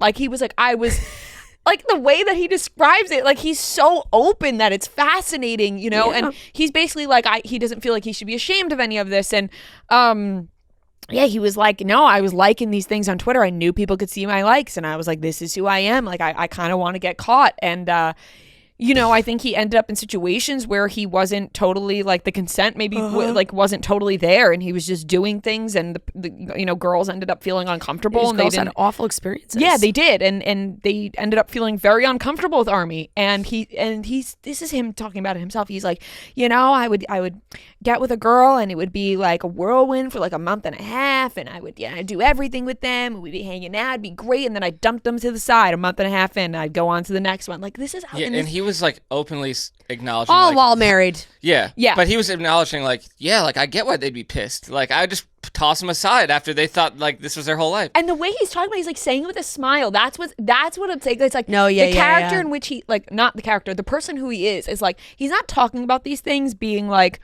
no, because you're listening to him and you're like, no, are you a serial killer? Yes, that is how I'm watching it, because it's not watching someone who's like sheepishly being like, yeah, I did these things, and honestly, like I've come to, and I've gone to therapy, and I've realized like, man, the way I was treating these women is just not right, and like I need to figure out a different way to explore these kinks that I have. Like that's not the vibe from Armie Hammer. No, the vibe from Armie Hammer is like, he's like, yeah, toss them to the side, and you know, I want to chop off their toes and keep them in my pocket, and like he's like, and then he's talking about. Like Tom Segura and Christina P, they're married, and they're like having their little banter, husband and wife, and like Christina P makes a joke to Tom like, I'd let you bang her about like somebody else, and she's joking. Yeah. And Armie Hammer's like, this is what I want. This is the kind of love that I aspire to have. And you know Christina and Tom are joking, but you know Armie is not dead serious. joking. Like he's dead serious. And then like you could tell he's like trying to be like cool. Like because he hits Tom Segura with like that's gay, bro. Like one of those jokes. And I'm like, Armie Hammer is like trying to like fit in. He's like still, there's so many bizarre layers to Armie Hammer where like there's that. And then sometimes you're like, okay, why are you still like a 2010 frat bro? Yes, like, that's how he was talking. Like I was like, oh my god, like he's trying so hard to like come across cool right now, and it's alarming. Like I can't look away. Like I need more podcasts of Armie Hammer because I'm so fascinated by this. Like what I believe to be like kind of an evil person. Like, and I'm not like someone who has kinks. Like that's not it. Like that's not evil. I don't think that's evil. Like take that aside. The way that he talks and the look behind those eyes. I'm like, that's a fucking freak in more ways than one. Like he's not just a freak in the sheets. He's a freak in general. And there's lots to be uncovered with that man. And I can't even think like, no, what else was he saying? It was just like, it was just not, just like everything out of his mouth. Yeah, and it's just like the cadence of everything in his eyes. Like you can just tell. Yeah, I don't know. Like it's just, I don't know. He's working again. He said he's turning down jobs now. Yeah, he was like, I'm getting so many offers and turning down jobs. He doesn't have an agent. Yeah, he doesn't have an agent. That's what people say when they are getting no offers. Like he's like, where did he say he said he got his first job because someone DM'd like his friend. Like no, but it's like, you know what I'm saying? Like that's like, you're like, if there's no buzz, I'll create the buzz. That's tactic number one. That's what he said. Like of being like, oh no, oh my god, I got so many. I'm swatting them down. I'm turning them all down. You know, he was like, I got a TV show offer that the head of the network signed off on me. He's like, they signed off on me. People are seeing that I was shamed for my kinks. Like, Armie, that's not what happened. No. Like, you crossed the line with a lot of women who felt uncomfortable. Yeah. And that's what happened. Like, it wasn't that people found out that you were a kinky guy and like, we're done with Armie Hammer. He's too kinky. Like, it was like girls were made to feel really uncomfortable by you. Yeah. So yeah. Oh, and then he talked about like Tom Segura was like, I mean, I have to ask, like, obviously, you know, there's women who are into like what you're into. Were you getting like a lot of messages? Like, and he was like, oh my God. That I believe. He was like, my DMs were filled. He was like, I want you to eat me. But like, he basically said like he had to give his accounts to someone else. Only because like he can't really trust women anymore because of what's happened. Like kind of making it seem like it's their fault. Like I don't want to like engage them. in this now because who like what? He was like, who knows what they'll say about? Yeah, he was. He's such a piece of shit. No, he is. He was like, he's like, you know, I don't know who I can trust these days. You know, I thought they were in it. I guess they're not. Like, and then he was like. he said to himself, have I learned nothing? Because he was going to start responding to the women that were like, Yeah. eat me. I want you to eat me. Like he was like, I had to say to myself, like, if I learned nothing, like there's just so many, like I was cracking up watching this because I'm like, oh my God, like he thinks everything he's saying is like totally normal, because you have Tom Segura and Christina like nodding their heads, and then like Christina giving a little like look ever so often, like do you realize what you're saying right now? Like it was a fascinating watch. Like I would actually recommend people watch it, because I'm like, oh, Armie has owned Armie now. Like I'm watching this going, oh my God, he's kids. Like I forgot that he was married with children. Like watching this, I'm like, he has children. He has children that are going to watch these things. And he was like, he's on record, on camera. And for him, like what it seems like he took away from this was that he just felt like people like were saying that he was a cannibal. Like he just kept going back to that point, being like, right. And people just took it as like, Armie Hammer's a cannibal. Everyone thinks I'm a cannibal. It's like, right. It's easy to pick the most extreme thing. It's like, yes, we all thought you were maybe a cannibal, but like everyone read about how uncomfortable you made these women. Like that's really, what everyone got really upset about. And then he talked about eating a deer's heart, because remember that story went around that he like ate a pig's heart? Yes. And then he was like, no, that would be disgusting. It was a deer's heart. And he was like, he literally ate, because he said like hunting culture. I guess he's from Texas. Hunting culture. It's like when you get your first kill, you eat the heart of like your first kill, which is not something I'm on board with. No. He's also like, it wasn't the whole heart. I just like took a nibble. Yeah, and they were like, I think I've seen that like in a movie or something before. And he like ate, and he was like, they were like, how was it? He was like, it was really tough. Like it was like talking about like the chewing of it. Like it was genuinely really something else. Really something else from Armie Hammer. So what a guy.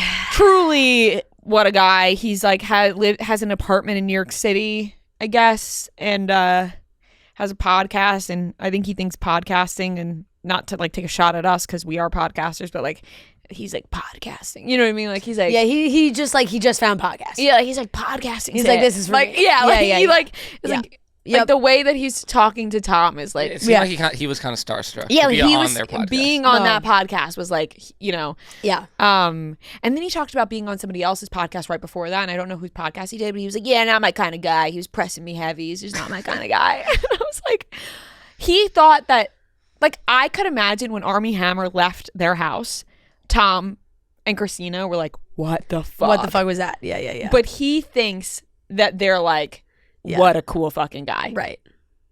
For sure.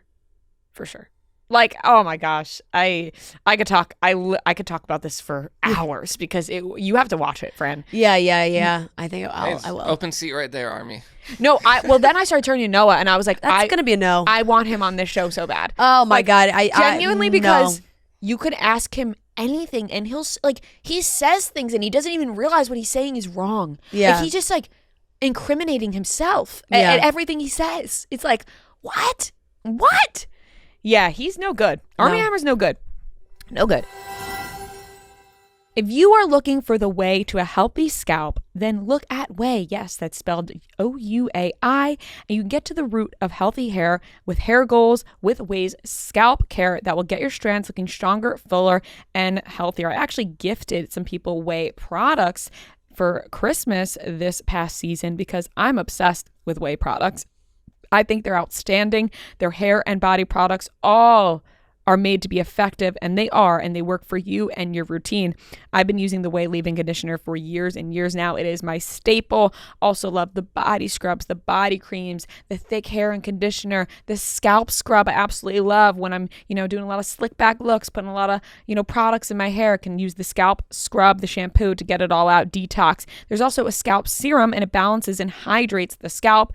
100% sought thicker, fuller looking strands after using the scalp serum. So if you're looking for that hair journey in 2025, look at Way. This daily scalp serum can be used day or night with wet or dry hair. So if you're looking to try out Way, go to THEOUAI.com and use code CHICKS for 15% off any product. Once again, that's THEOUAI.com, code CHICKS. Also no good. Big breakup. Big breakup. Paige and Craig. And now we're fools because about 2 weeks or so ago, 3 weeks ago, we were on this podcast talking about the Summer House trailer, going, no, we know they're good. And then we like literally put out a video being like, no, we know Paige and Craig are good. Like they're still together. Well, we didn't know. No. And you know what's so funny is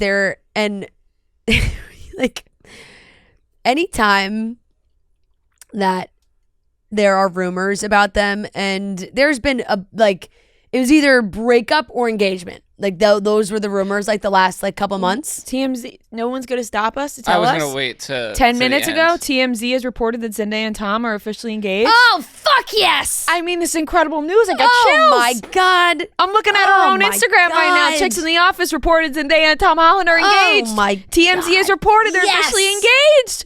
Congrats. Ugh. Wow, that's huge news. That's a win. That's a win. That's a win. We needed lovers everywhere. That is a huge win. We needed that. did. Sources close to the couple tell TMZ the Spider-Man star popped the question between Christmas and New Year's, dropping to one knee in a very intimate setting in one of Zendaya's family homes in the U.S.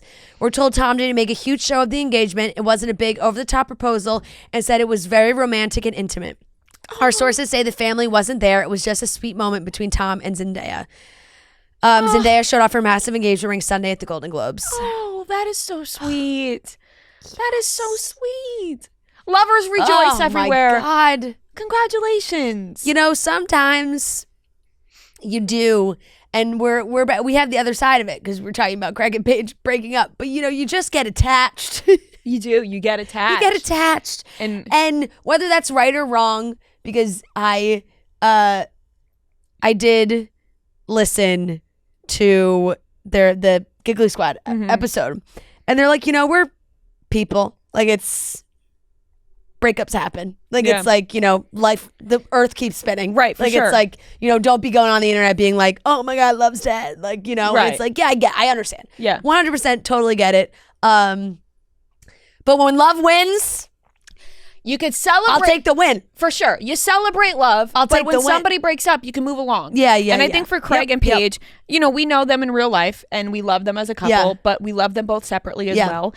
And they did what they feel like is best for them. And you can't stop anybody from doing that. And I think, you know, there's been so much conversation about Paige and Craig, and especially towards Paige after this breakup. Yeah. Which is bullshit. So ridiculous and such bullshit. And once again, it's always the woman. Yep. It's always the woman's fault. Yep. No, it's like Paige is so incredible, hilarious, like really thriving and having her full moment right now. Like, I'm a Paige DeSorbo stan. Like, I see Paige and I'm like, I'm like clapping and whooping it up and applauding for her like every moment of her life right now, because she is truly crushing it. Giggly Squad has been absolutely crushing it. All of their shows, their podcasts, like they're about to do sold out shows at Radio City. It's incredible. Like, are you kidding me? They should be so incredibly proud of themselves. Yeah. I love them both, Paige and Hannah. Like, what they've built is so incredible. And if Paige, you know, and Craig didn't feel like this relationship was fulfilling them either more, or knew that it wasn't going to become anything more in the future, then that's their right. And that is very mature. It's completely. And the adult decision to make is to end that relationship if you feel like there is no more room for it. Like if you know what I mean? Like they probably both know and made that decision based on how they both feel. It's unfortunate because I do think that like the whole trope of right person, wrong time, like is very much a thing, and they are great, but like 100%, I think solely from what we've seen, like this is based not, you know, solely based on the shows they're on and all these things. From that viewpoint, it has felt like a lot of the same conversations are still being had. I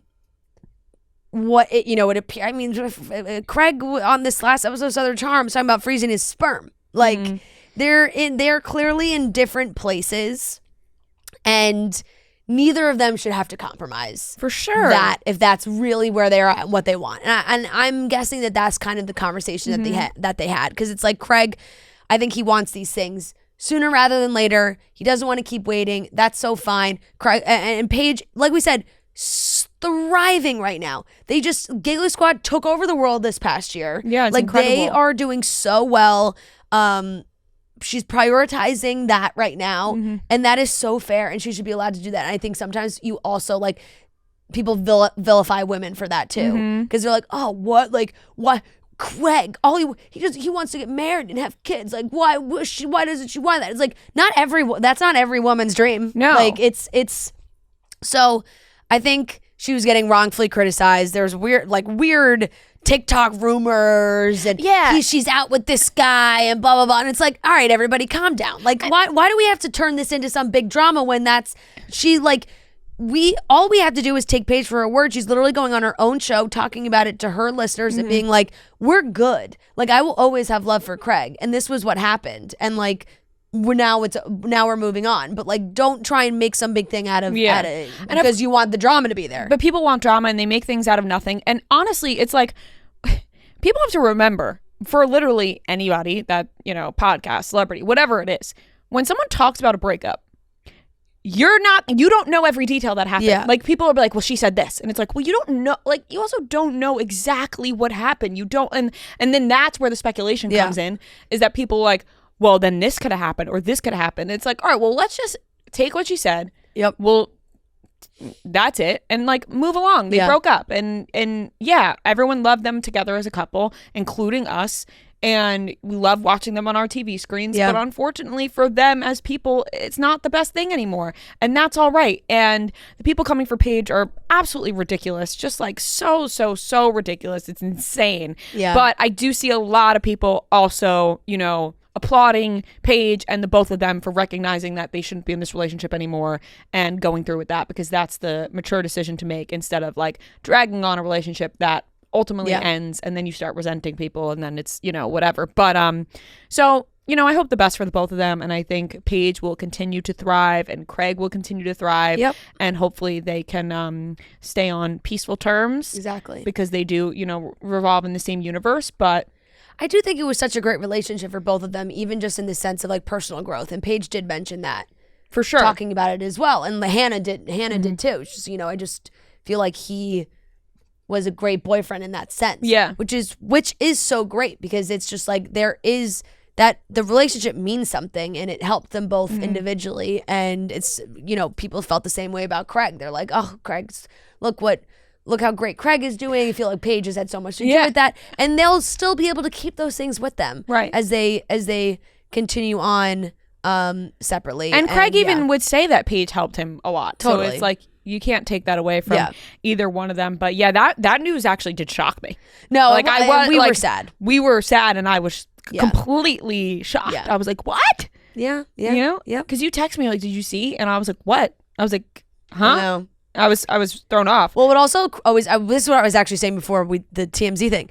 I always crack up because I will often get friends text me and be like, oh my God, like, what's the deal? Like, what happened? And I'm like, I don't know. I'm like, I love Paige and Craig, but do you think I'm about to text Paige and be like, oh my God, saw the news, like, what happened? No, right. Like, it's like, that's how I felt when I saw the news. I was like, but Rhea and friends said they were fine. Yeah. No, that's I have people texting me too, and I'm like, I don't know what happened. Like, I found out with you. Like, it's not. Yeah, exactly. I don't think they were. You know what I mean? Exactly. So that does always make me laugh. But no, I mean, love them both, and it's sad, but they will continue to be amazing. Yeah, they will both be okay, and they will continue doing their thing. But yes, on the other side of that, Tommy Fury and Molly May looked like they had a little reconnection New Year's Eve, a little New Year's Eve kiss. Smooch. We do know that Molly May's documentary is coming out soon on Prime, in which I think they were going to show the background of the split between Tommy and Molly May. So now I'm confused. It's like this documentary is gonna, maybe it's like the Beyonce and Jay-Z thing, where Beyonce was like, I'm gonna release this album Lemonade about you and how you cheated and how you're a piece of shit, but I'm gonna stay with you. Like, me, like that could, maybe something like that. Hey, we're gonna put out this Prime Video documentary. Everyone's gonna see that you're a piece of shit to me, and then we're gonna get back together and you're gonna hopefully change. Yeah, there's just like there's so much. The tabloid headlines are all over the place. All over the place. Some of them, like, most of it's, Daily Mail, The Sun, all things like that. But, Molly May and Tommy Fury spotted kissing. Oh, this article says that the documentary could be in chaos after the sneaky kiss. Molly May not ready to rekindle Tommy Fury romance despite New Year's Eve kiss. That's on Yahoo Life. So, I don't know. We don't really... All we know is like that there was, a video of a New Year's Eve kiss. And hey, sometimes you're at the New Year's Eve party. The New Year's Eve bash. There he is. It's midnight. You're like, you have a child together. give me a smooch, Yeah. Happy New Year. Happy New Year. I don't know. But I don't know. The Daily Mail did write that there are reports that they have now rekindled their romance. A source has told The Sun that the boxer stayed the night at Molly May's house. Earlier in the day on Saturday, the pair are said to have gone to the cinema to watch Nosferatu before Tommy was seen leaving Molly May's home on Sunday wearing the same clothes. Looks like Tommy stayed the night. Yeah, that's what. Packing on the... Last week, Tommy and Molly May were seen at the party that they were at. Well, like... Here, It looks like she may. The Daily Mail is also insinuating that maybe she was a little drunk. It says an hour before the kiss, Molly May had necked shots of €110 a pound, a bottle, euro pound of Clase Azul Plata with pals. A source told The Sun Molly isn't a big drinker, but tried to get into the party spirit with friends and did her best to join in. It was a really fun night, and she was letting her hair down after a tough year. You're out, you're drinking, it's New Year's Eve, you're having fun, you're like tough year because of that guy. Because of him. No, I know. It's it could be know? It's a backtrack for sure. It's like tough year because of this guy. Maybe you could have kissed somebody else at the party. I know. I will say though, at least from what I've seen, people were like, yes. Like, I don't know what it is about the two of them. And even like despite the cheating rumors and all these things, and I don't know, Tommy has obviously been adamant that there was no cheating, yada yada. Like, people are like, yes. I think if they just split and then they got back together, people would be like, yes. But because there's so many cheating rumors surrounding it, it's like, no, it's for sure. I mean? It's an added, yeah. If they just split and it was clear that there was no cheating or anything, it would be like, okay, good, they're reconnecting. But because there have been so many cheating rumors, like, you don't root for it as hard. No, I know, but maybe he's really fighting. He's really fighting for it. Who knows? Yeah. Meghan Markle. Love Island All-Stars starts next week. I'm so fucking excited. I kind of forgot about it. Pumped. And then like I saw a TikTok that was like, here's some rumored people. And I was like, oh my God. I don't know if there's any truth to this, but I saw that one like gossip account had said that they thought Rob was going to go on for Love Island. I saw that too. I saw his name because posted. Then they just like saw maybe they were going to dip into other franchises for All-Stars.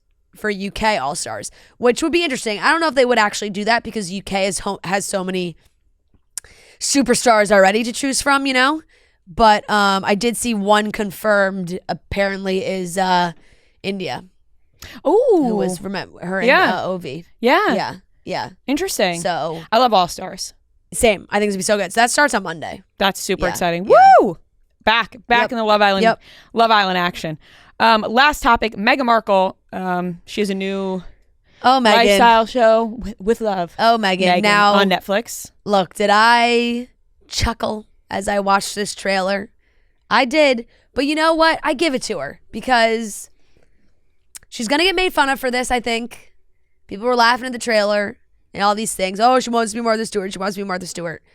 I think she's sneaky always wanted to be Martha Stewart. Like, that's like, that. It's like a new thing. It's not like she married Prince Harry and then now it's like, oh, this is her thing. She had her lifestyle blog before the TIG, which she just like did all this basically just in blog form. And there's been so many rumored projects and the Netflix deal, and we had the Meghan and Harry documentary, and then the Spotify situation with the podcast that was short-lived. So it always felt like we were coming on empty promises on projects that these two would be doing and how we'd be seeing them. But this is clearly what Meghan's been working on with love. Meghan. She's visited by some of her pals as they come into her home. Look, she's got a beautiful home. She's welcoming people in. She's going to be teaching us how to get the perfect crisp on your pie and the right glassware to serve at the right event and all those, all those things and gardening and all the things clearly that she has a passion for. So you know what? Fucking hell yeah, Meghan Markle. Meghan Markle's passion project. Yeah, like with jam.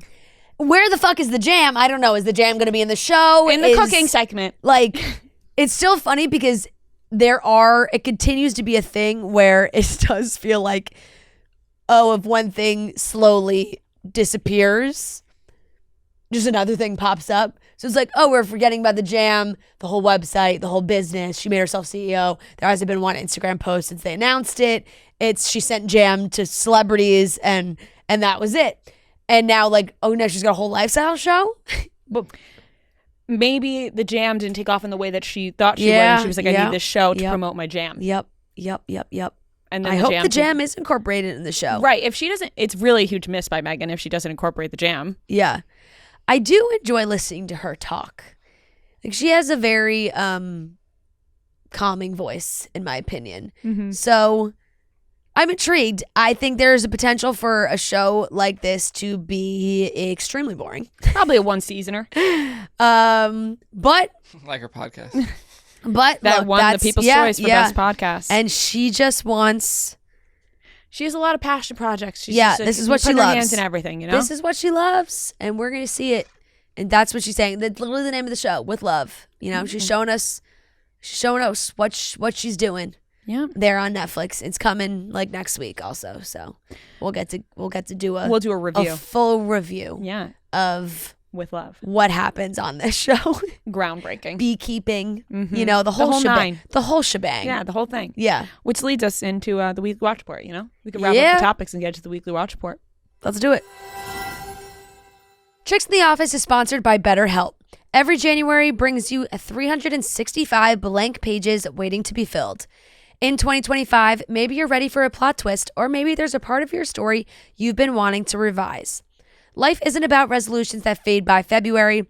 It's about picking up the pen and becoming the author of your own life. Think of therapy as your editorial partner, helping you write new chapters and create the meaningful story you deserve to live. Therapy can be so beneficial for so many different reasons. Even, you may not think, I don't have to go to therapy. You don't even know how great it could be just to talk, get things off your chest, really, work through any issues that you may be having, life, work, home, relationships. BetterHelp is fully online, making therapy affordable and convenient, serving over 5 million people worldwide. Access a diverse network of more than 30,000 credentialed therapists with a wide range of specialties. So write your story with BetterHelp. Visit BetterHelp.com/office today to get 10% off your first month. That's BetterHelp, HELP.com/office. Welcome back to the Weekly Watch Report, where we talk about the things we watched this week. Weekly Watch Report on Monday. Weekly Watch Report on Monday. Weekly Watch Report on Monday. Weekly Watch Report on Monday. Woo! Woo! Gosh, it's all the things we watched in the past 3 weeks. Yes. I have some takes. Much, to be honest. I have some takes. Oh. I'll start off with the ones I don't have takes about. I watched the Paris and Nicole Encore, which I loved. I thought it was so cute and fun and harmless. Watched that. I feel like you're gonna name things and I'll be like, I can't remember what I watched 3 weeks ago. No, it was cute and fun and harmless. And Nicole Richie is hilarious. Wow, she carried that show. Let me tell you, Paris Hilton brought nothing to that show. Nicole Richie brought everything. Nicole is really a comedic talent. She really is, and I feel like Nicole, in her mind, she's like, I got nothing to lose, whereas like Paris has built this whole brand upon herself, so she's like less, loosey-goosey. But Paris and, Nicole Richie's hilarious. I'll give that a B-. Yeah. I thought it was enjoyable for what it was, nothing crazy, but enjoyable. I watched Saturday Night, the movie. I watched that. About Saturday Night Live? Yeah, about Saturday Night Live. It was okay, I thought it was good, a good, fine watch. Like, nothing to write home about. Like a movie. It was a movie. Yep. And yeah, I'll give it a C. Yep. Straight down. It was average. That's how I'd rate it. It was a C to me. Yep. I'm like, I enjoyed my time, but, probably never watch it again. I watched The Night Before. I've never seen that Christmas movie. Great movie. Great movie. Yeah, I like that movie. The ending? Yeah. I was totally surprised by it. I don't want to spoil it, but Miley Cyrus? I mean, no, I know. I've what are the real? I get that's like one of a top Christmas movie for me now. I haven't watched that movie in a long time, but it is good. In the scheme of Christmas movies, yeah, I'm giving that an A. Yeah, like in so the it's a great movie. I had a great time watching it. So The Night Before, that gets an A for me in the scheme of Christmas movies. Yeah. Which I guess maybe I should just rate it like it's a regular movie, but whatever. A Real Pain with Kieran Culkin, Jesse Eisenberg. Oh, I'm jealous. I want to see it. Good movie. Can you stream it? Yeah, yes, it's on. You have to buy it. You have to buy it. No, I mean I'll buy it. Rent it. Yeah. Good movie. I want to watch it. You know what I mean? Like what I appreciated. I think we talked about this. Or Noah and I talked about it. We didn't talk about him winning. Yeah, Kieran won how for funny A Real was that? Pain. They And it was so funny. Jeremy Strong looked like he was so pissed. He looked like he was pissed. I mean, I think granted you just look like an idiot no matter what when you're in that outfit. Yeah, it's a horrendous outfit. The eldest son. But it was major eldest son vibes. Yeah, for sure. Which is great. The subtle, what's the word I'm looking for? Subtlety? Is that the word?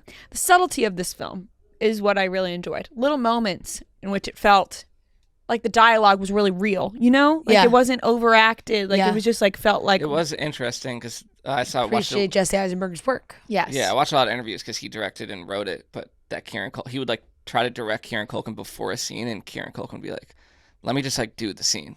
Like I don't like he would just do it, and then it would be better than what Jesse Eisenberg like thought.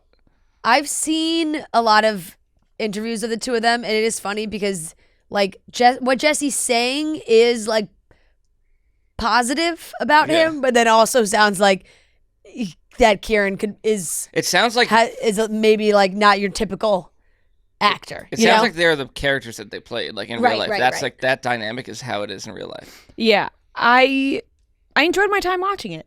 I would give it. I'm torn between a B and a B plus because both are good. At some points, I did find it to be a little bit boring, but I also found it interesting as well. I loved the story behind it, so I'll give it a B. Okay, that feels like more like my true rating. That's how you truly feel. Yes. Now, okay, we'll go into Squid Games because I have like 3 like trivia type shows to talk about. But Squid Game, watched season 2.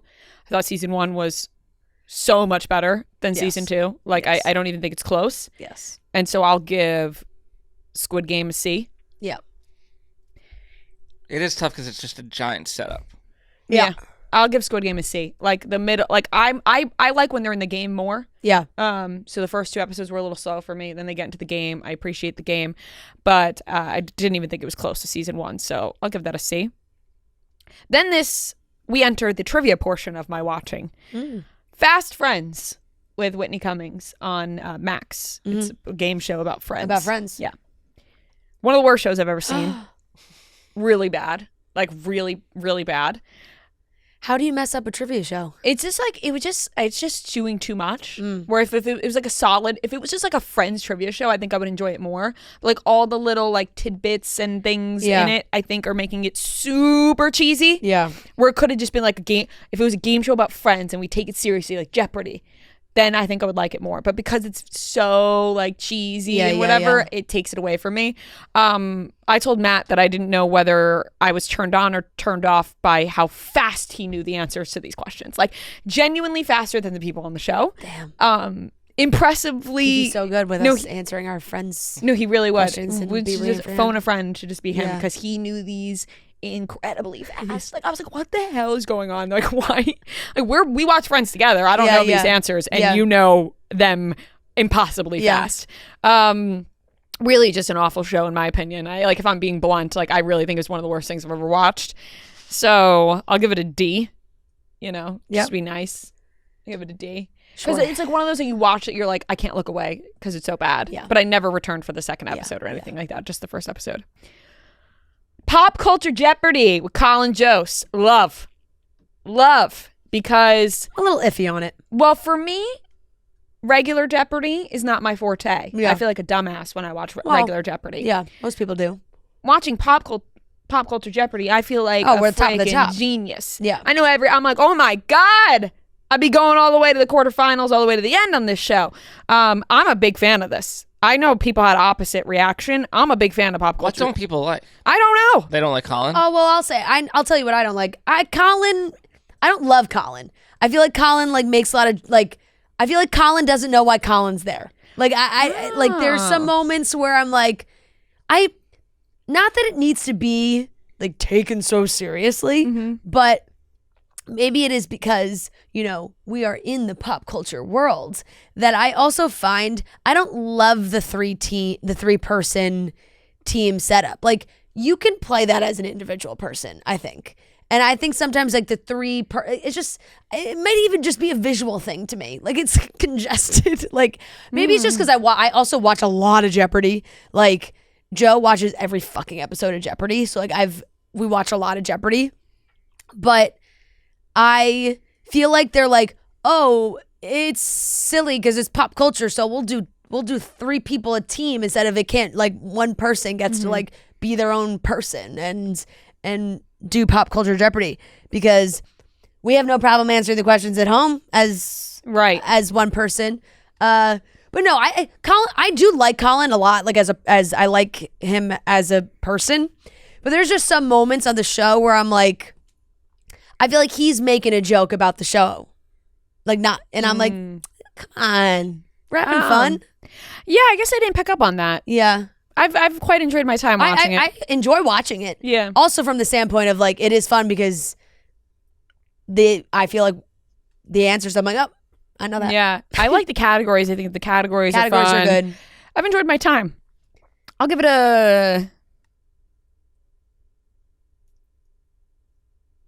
A-. Yeah. Wow. Maybe it's just because I was doing nothing. Right. And so I just enjoyed watching it. I can't tell if I really love this show. Yeah. Or if I just really had nothing going on. It's could be either or. But I also have not watched all. My of genuine them. reaction was I fucking love this. I think I've watched 4. Oh, we had friends come over the Saturday before Christmas and they slept over and we watched all 10 episodes that were out together. Yeah. And we didn't go to sleep till 2 a.m. We were having a blast. So I'm going to go with my genuine reaction was that I fucking love this show. Maybe it's more meant as you're having fun watching it as a group activity too. Yes. I've just been watching it by myself. Honestly, a lot of the episodes I've watched with group. I watched those 10. That's always more fun because then it's you're really playing a trivia game. Right. I've watched both with separate groups. Yeah. I mean, Kelly was screaming. This was a separate group because we were watching with other friends the Saturday before. And then this past Friday, we were watching episodes. And Kelly Keegs was screaming at the TV the answers and was so wrong a lot of the time. First of all, let's just call it how it is. There, people had edibles, they had wine. It was, whatever. No one was functioning at 100%. No, nobody was functioning at 100%.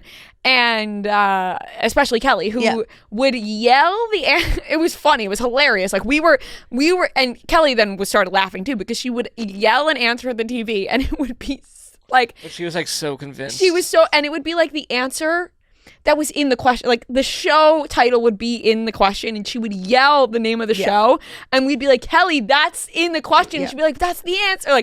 It was just it was just funny. I had to be there, but it was it's a good time watching with people. I think I enjoyed myself there. Are You Smarter Than a Celebrity, hosted by Travis Kelce? No. Nope. Sorry. Better than Fast Friends. Sorry, Trav. But better than one of the worst things you've ever seen. Yeah. No, for me, it wasn't anything having to do with Travis Kelce. It was the dynamic of the show. What was funny about Are You Smarter Than a Fifth Grader was that are you smarter than a fifth grader? Is this grown person going to be smarter than these fifth graders? Are these fifth graders going to know the answers better than this adult? Yeah. Celebrities, no, everyone's the same age here. Right. And you're not 10 years old. No, all the celebrities, full-blown grown human being. Right, full-blown adults who are smart. Right. And are we supposed to assume that the celebrities are dumb? Is that the premise? No, that wasn't even part of it either. So it was wait, I don't think I really fully understand the concept of the show. Honestly, I don't think I do either because I was watching going, what is the point of this? Because is it celebrities competing against each other or is it a celebrity against regular people? The there's 6 or 5 celebrities that sit at their desk and there's one person up there that's and then they get the help of the celebrities. Like I think that's a regular person. I think the structure of it's just off because I was like, what am I like? None of this makes sense to me. Like I you know what I mean? Like they're getting the help from the celebrities, and the celebrities know the answer, and then it's like a whole thing, and it's like they gotta win in the end. I don't know. Like a lot of chit chatting in between. You know, like it's nice.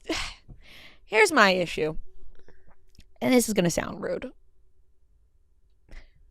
When it comes to a game show, I'm really there to just watch the game. Yeah. You don't want all the small talk in between. I don't really care. Well, I fast forward we record Jeopardy, and when it comes back from the first commercial break and all the contestants do their little fun facts, fast forward. Yep, that's time. Exactly what we did for Pop Culture Jeopardy. It was Matt's job. Boom, hand him the remote. Boom, boom, boom. Fast forward. Like, happy for you. No, that's so nice. But a lot of the times, I just want to play the game. And I don't care about like the spelling bee you won almost in like 4th grade. Right. And And you know what?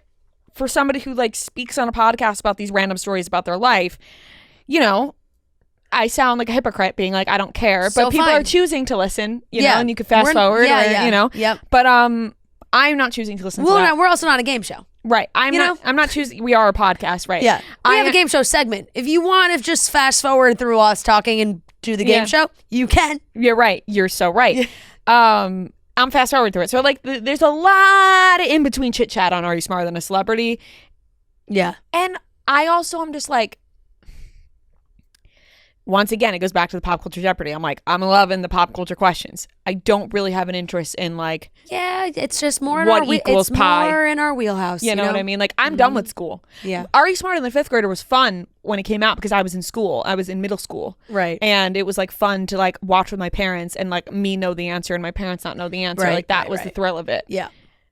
I don't give a fuck if I know the answers to this. I don't. I'm not testing my knowledge at that. I don't plan on going back to school. Like I'm over that. So, that's everything I watched. I watched Southern Charm. Sorry, I forgot that. Yes. I'll give Southern Charm. I haven't watched a new episode because there was a break. I give Southern Charm.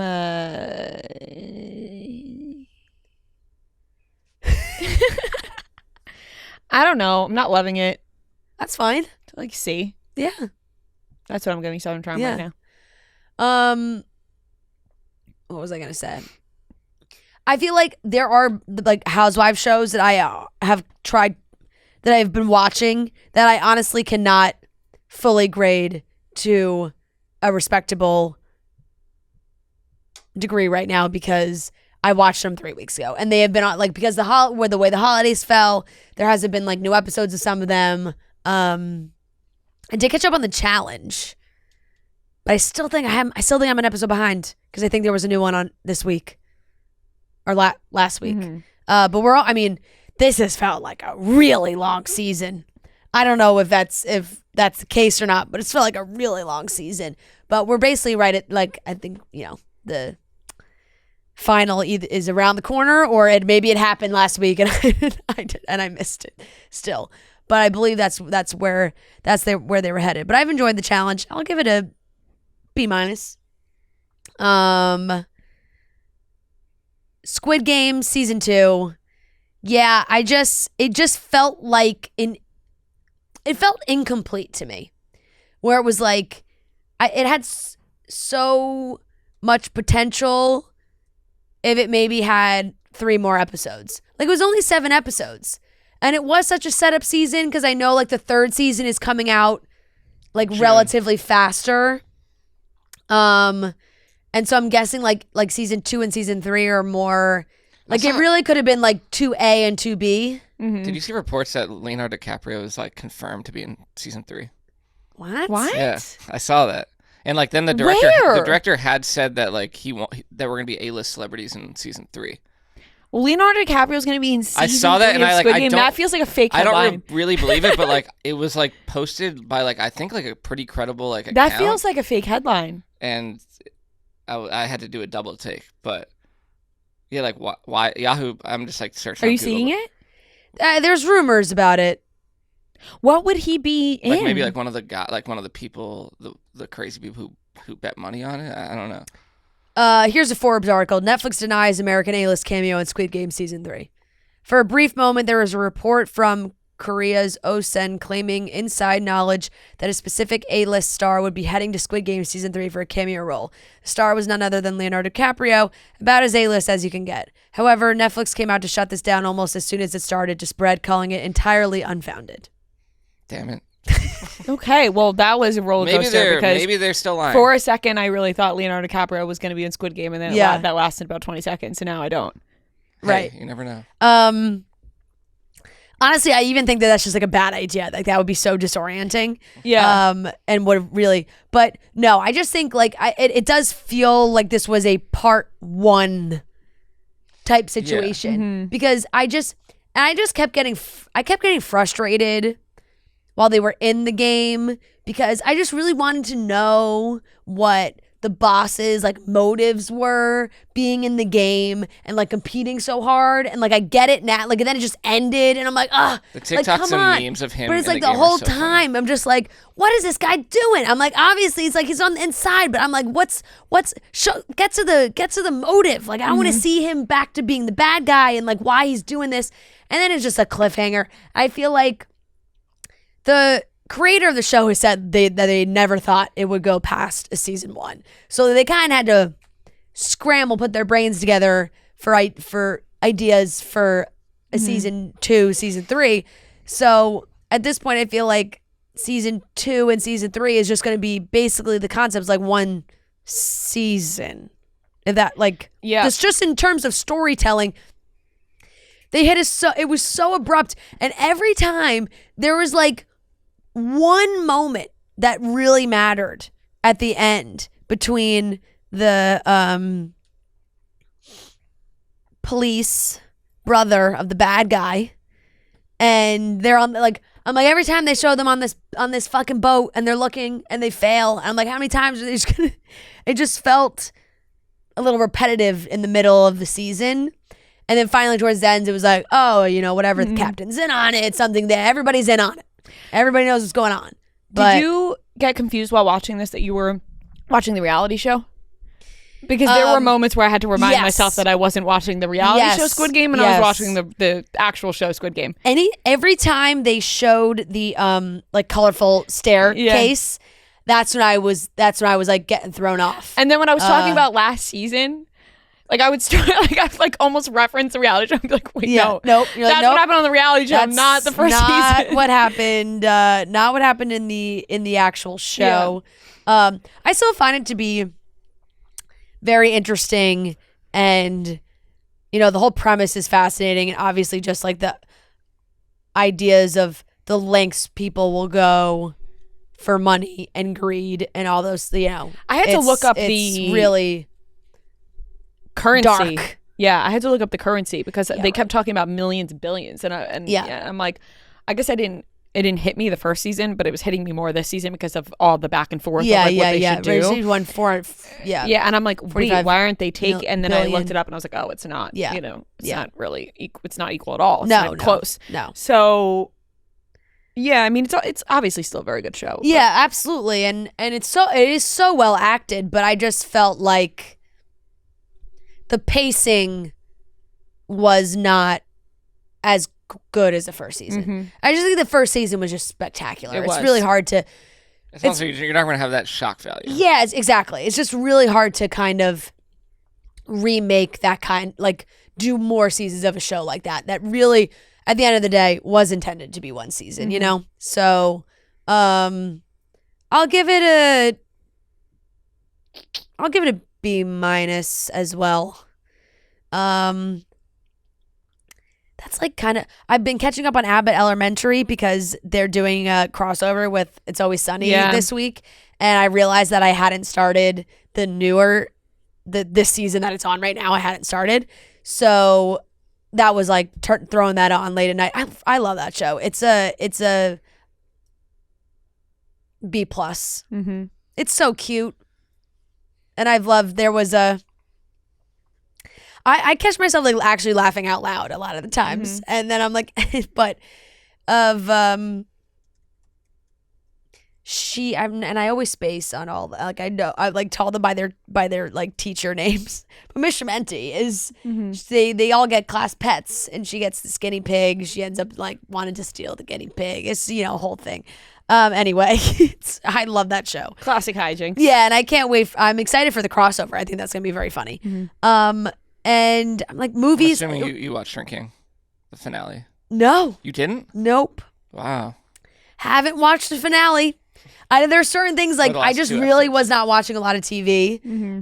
Joe was adamant about watching Squid Game. That was like the only thing we watched. Other than that, like when we were in Florida, we were I read a couple of books and It's a good beach time. Yeah, exactly.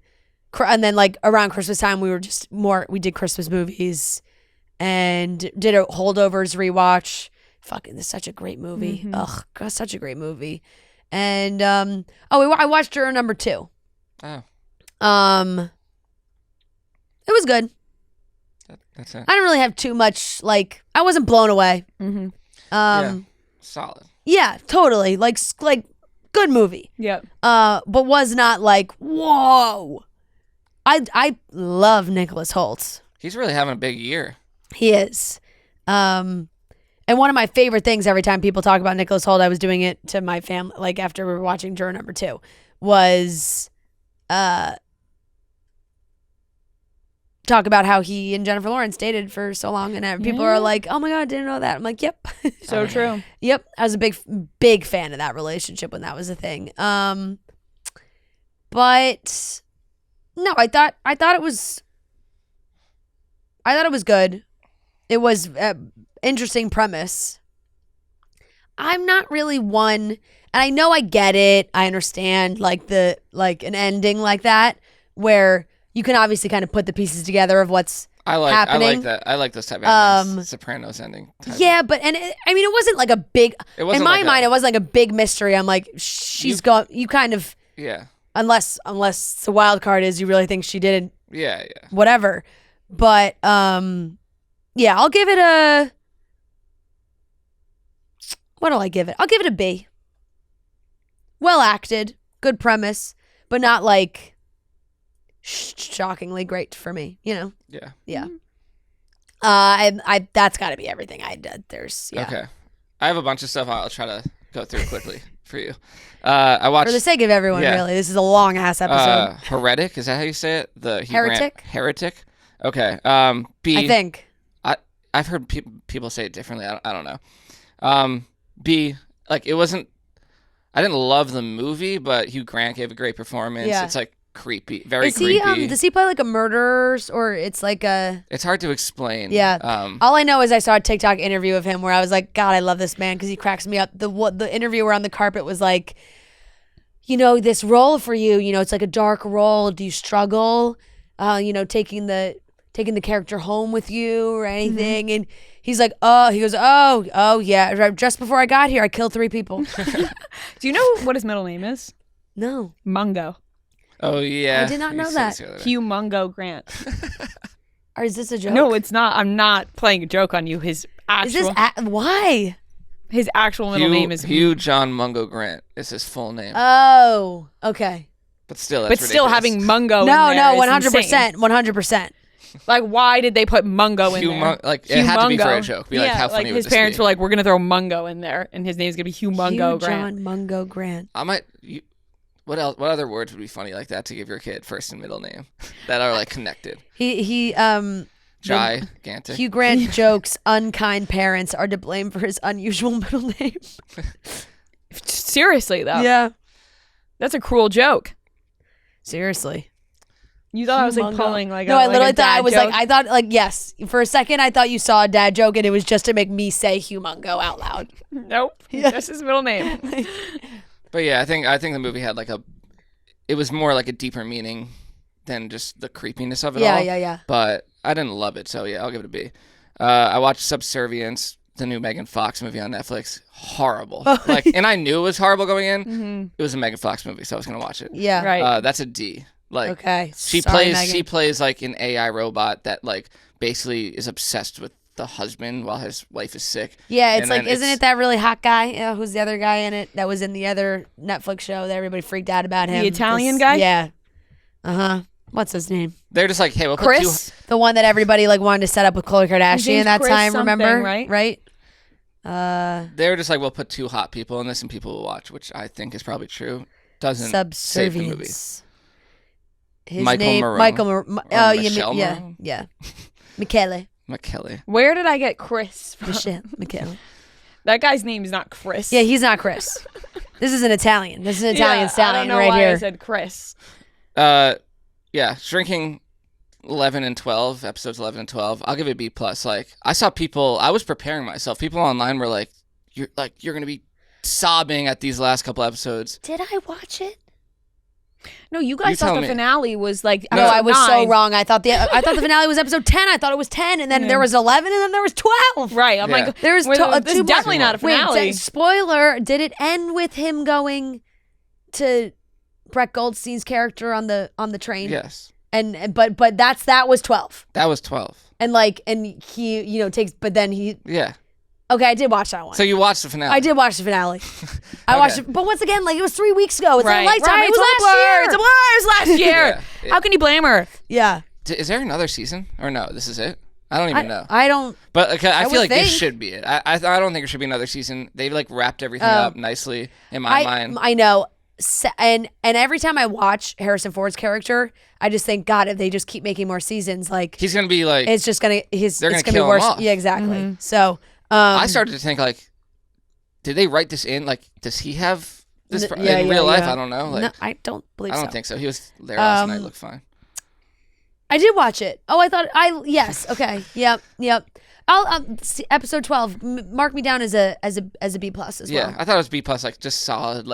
I can't keep saying it's corny because that's just what the show is. There are moments where I'm like, oh my god. I like that Gabby's guy came back. Yeah, that made me happy. I like it. There's a lot of moments where I know exactly what's gonna. It's just very predictable at times, but that's it's what sweet. it is. Liz getting to be the getting the nanny for that. I was, it's all coming back to me now. And it's all coming back to me. So that I watched Gladiator 2, C+. It's kind of exactly what I expected. Basically, the first Gladiator, but just not nearly as good, and so many callbacks, and honestly, Denzel was great. He's always great, but people were acting like he was he was Denzel. Right. That's all he just played himself. Being Denzel, yeah. Squid Game, I'll give it a B+. I still think it's not as good as the first season, but it's better than most TV I watch. And I was locked in, and I binged it all in one day. I watched A Complete Unknown, the Timothy Chalamet Bob Dylan movie. I've seen mixed reviews about this. I personally I'm a big Bob Dylan fan. I've always liked his music. So this movie's just right up my alley. So it's an A in my book. I think Timothy Chalamet should win the Oscar, no questions. Yeah. I haven't seen every movie. I thought he was incredible. He's the best part of the movie. I could see why some people might say it's boring at times or it's not the deepest story, but I thought himself, he maybe bumped it from an A- to an A, in my book. Wow. Maybe a B+ to an A. That's how good he was. Wow. Dang. Timothy. A good writing for Timothy right there. I watched this movie called I Like Movies, which is a new another movie. one right up your alley. Yeah, a new movie. Just describes you. And it's basically about this kid who works at it kind of seems like it's about Quentin Tarantino. It has nothing to do with him, but it's a kid who works at a video shop. He's a kind of a weird outcast kid, and he's obsessed with movies, and that's the whole movie. And it has 100% Rotten Tomatoes. Of course it has. It's a movie about movies. Yeah. And he's selling, it sounds like Noah's selling his own movie. That's an inside job. That's an inside job good, review right there. And then it gets really deep at times. I mean, this kid has issues. I'll give it a B+. I thought it was good. There's a lot of cool movie references that they do throughout the movie, just subtle movie references. I'd recommend it. I watched Saturday Night, C+. I thought just it seemed like it was trying to be Aaron Sorkin-y and very quick and just a lot of high pressure. But I don't know. I didn't really believe the performances. I'm with you, Lorne Michaels' character. I'm this. It seems like a kid.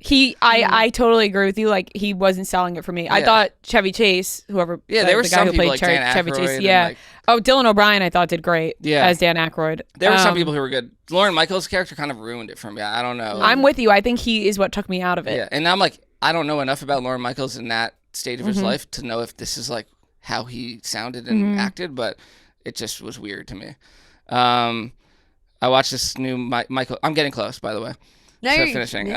Goodrich. It's Michael Keaton and Mila Kunis. Came out this year. I actually never had heard of it like promoted or anything, and I saw it on Prime and watched it, and I loved it. Like Michael Keaton basically is this like absentee dad because he's always working, and then his wife like just goes to rehab without telling anyone, so now he needs to take care of like these kids, and Mila Kunis is an older daughter from his first marriage, and then like it's just about him becoming like the dad that he never was. But I thought it was awesome. Michael Keaton's always good.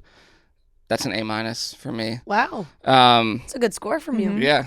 And I watched the Avicii documentary. Oh, I want to watch that. Yeah, I forgot. I know. I want to watch it too. Avicii, I'm Tim. It's called. I've only all my friends have only said that they're like cried. Yeah. And the thing is, it's like I don't really know much about Avicii because I like am not in the EDM world at all. I don't like that type of music. Avicii has a couple songs that I like because they're that good, but I don't like know much about him. So honestly, I didn't even know how he died. Like I knew he died, but I didn't know like how. I thought it was like an overdose.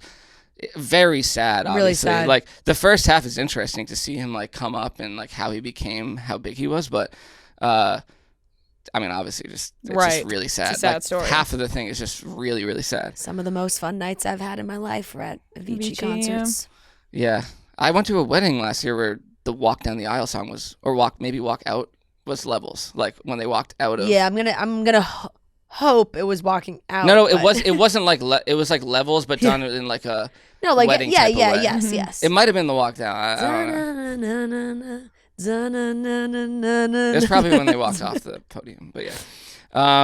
And then I watched Anora the other night. Another one. That was real. This is like I think this number one I'd want to watch. I didn't know like much about it going in, other than people being like it's really good, and she was amazing. And I did have to Google like during the Golden Globes. I've just seen so many people talking about Anora, and then I was like, I actually have no idea what this movie is even about. I just Googled it just to see like the two-liner. Like I didn't like search anything else. I think, just for like the premise, I was like, okay. Yeah, I think it was good. I didn't know much about it. It was very like Uncut Gemsy, but there are a lot of funny, like very funny, but also like really sad at points, but. I thought it was really well done. Yeah. Like, and she was incredible. Like, I think she so could good. win.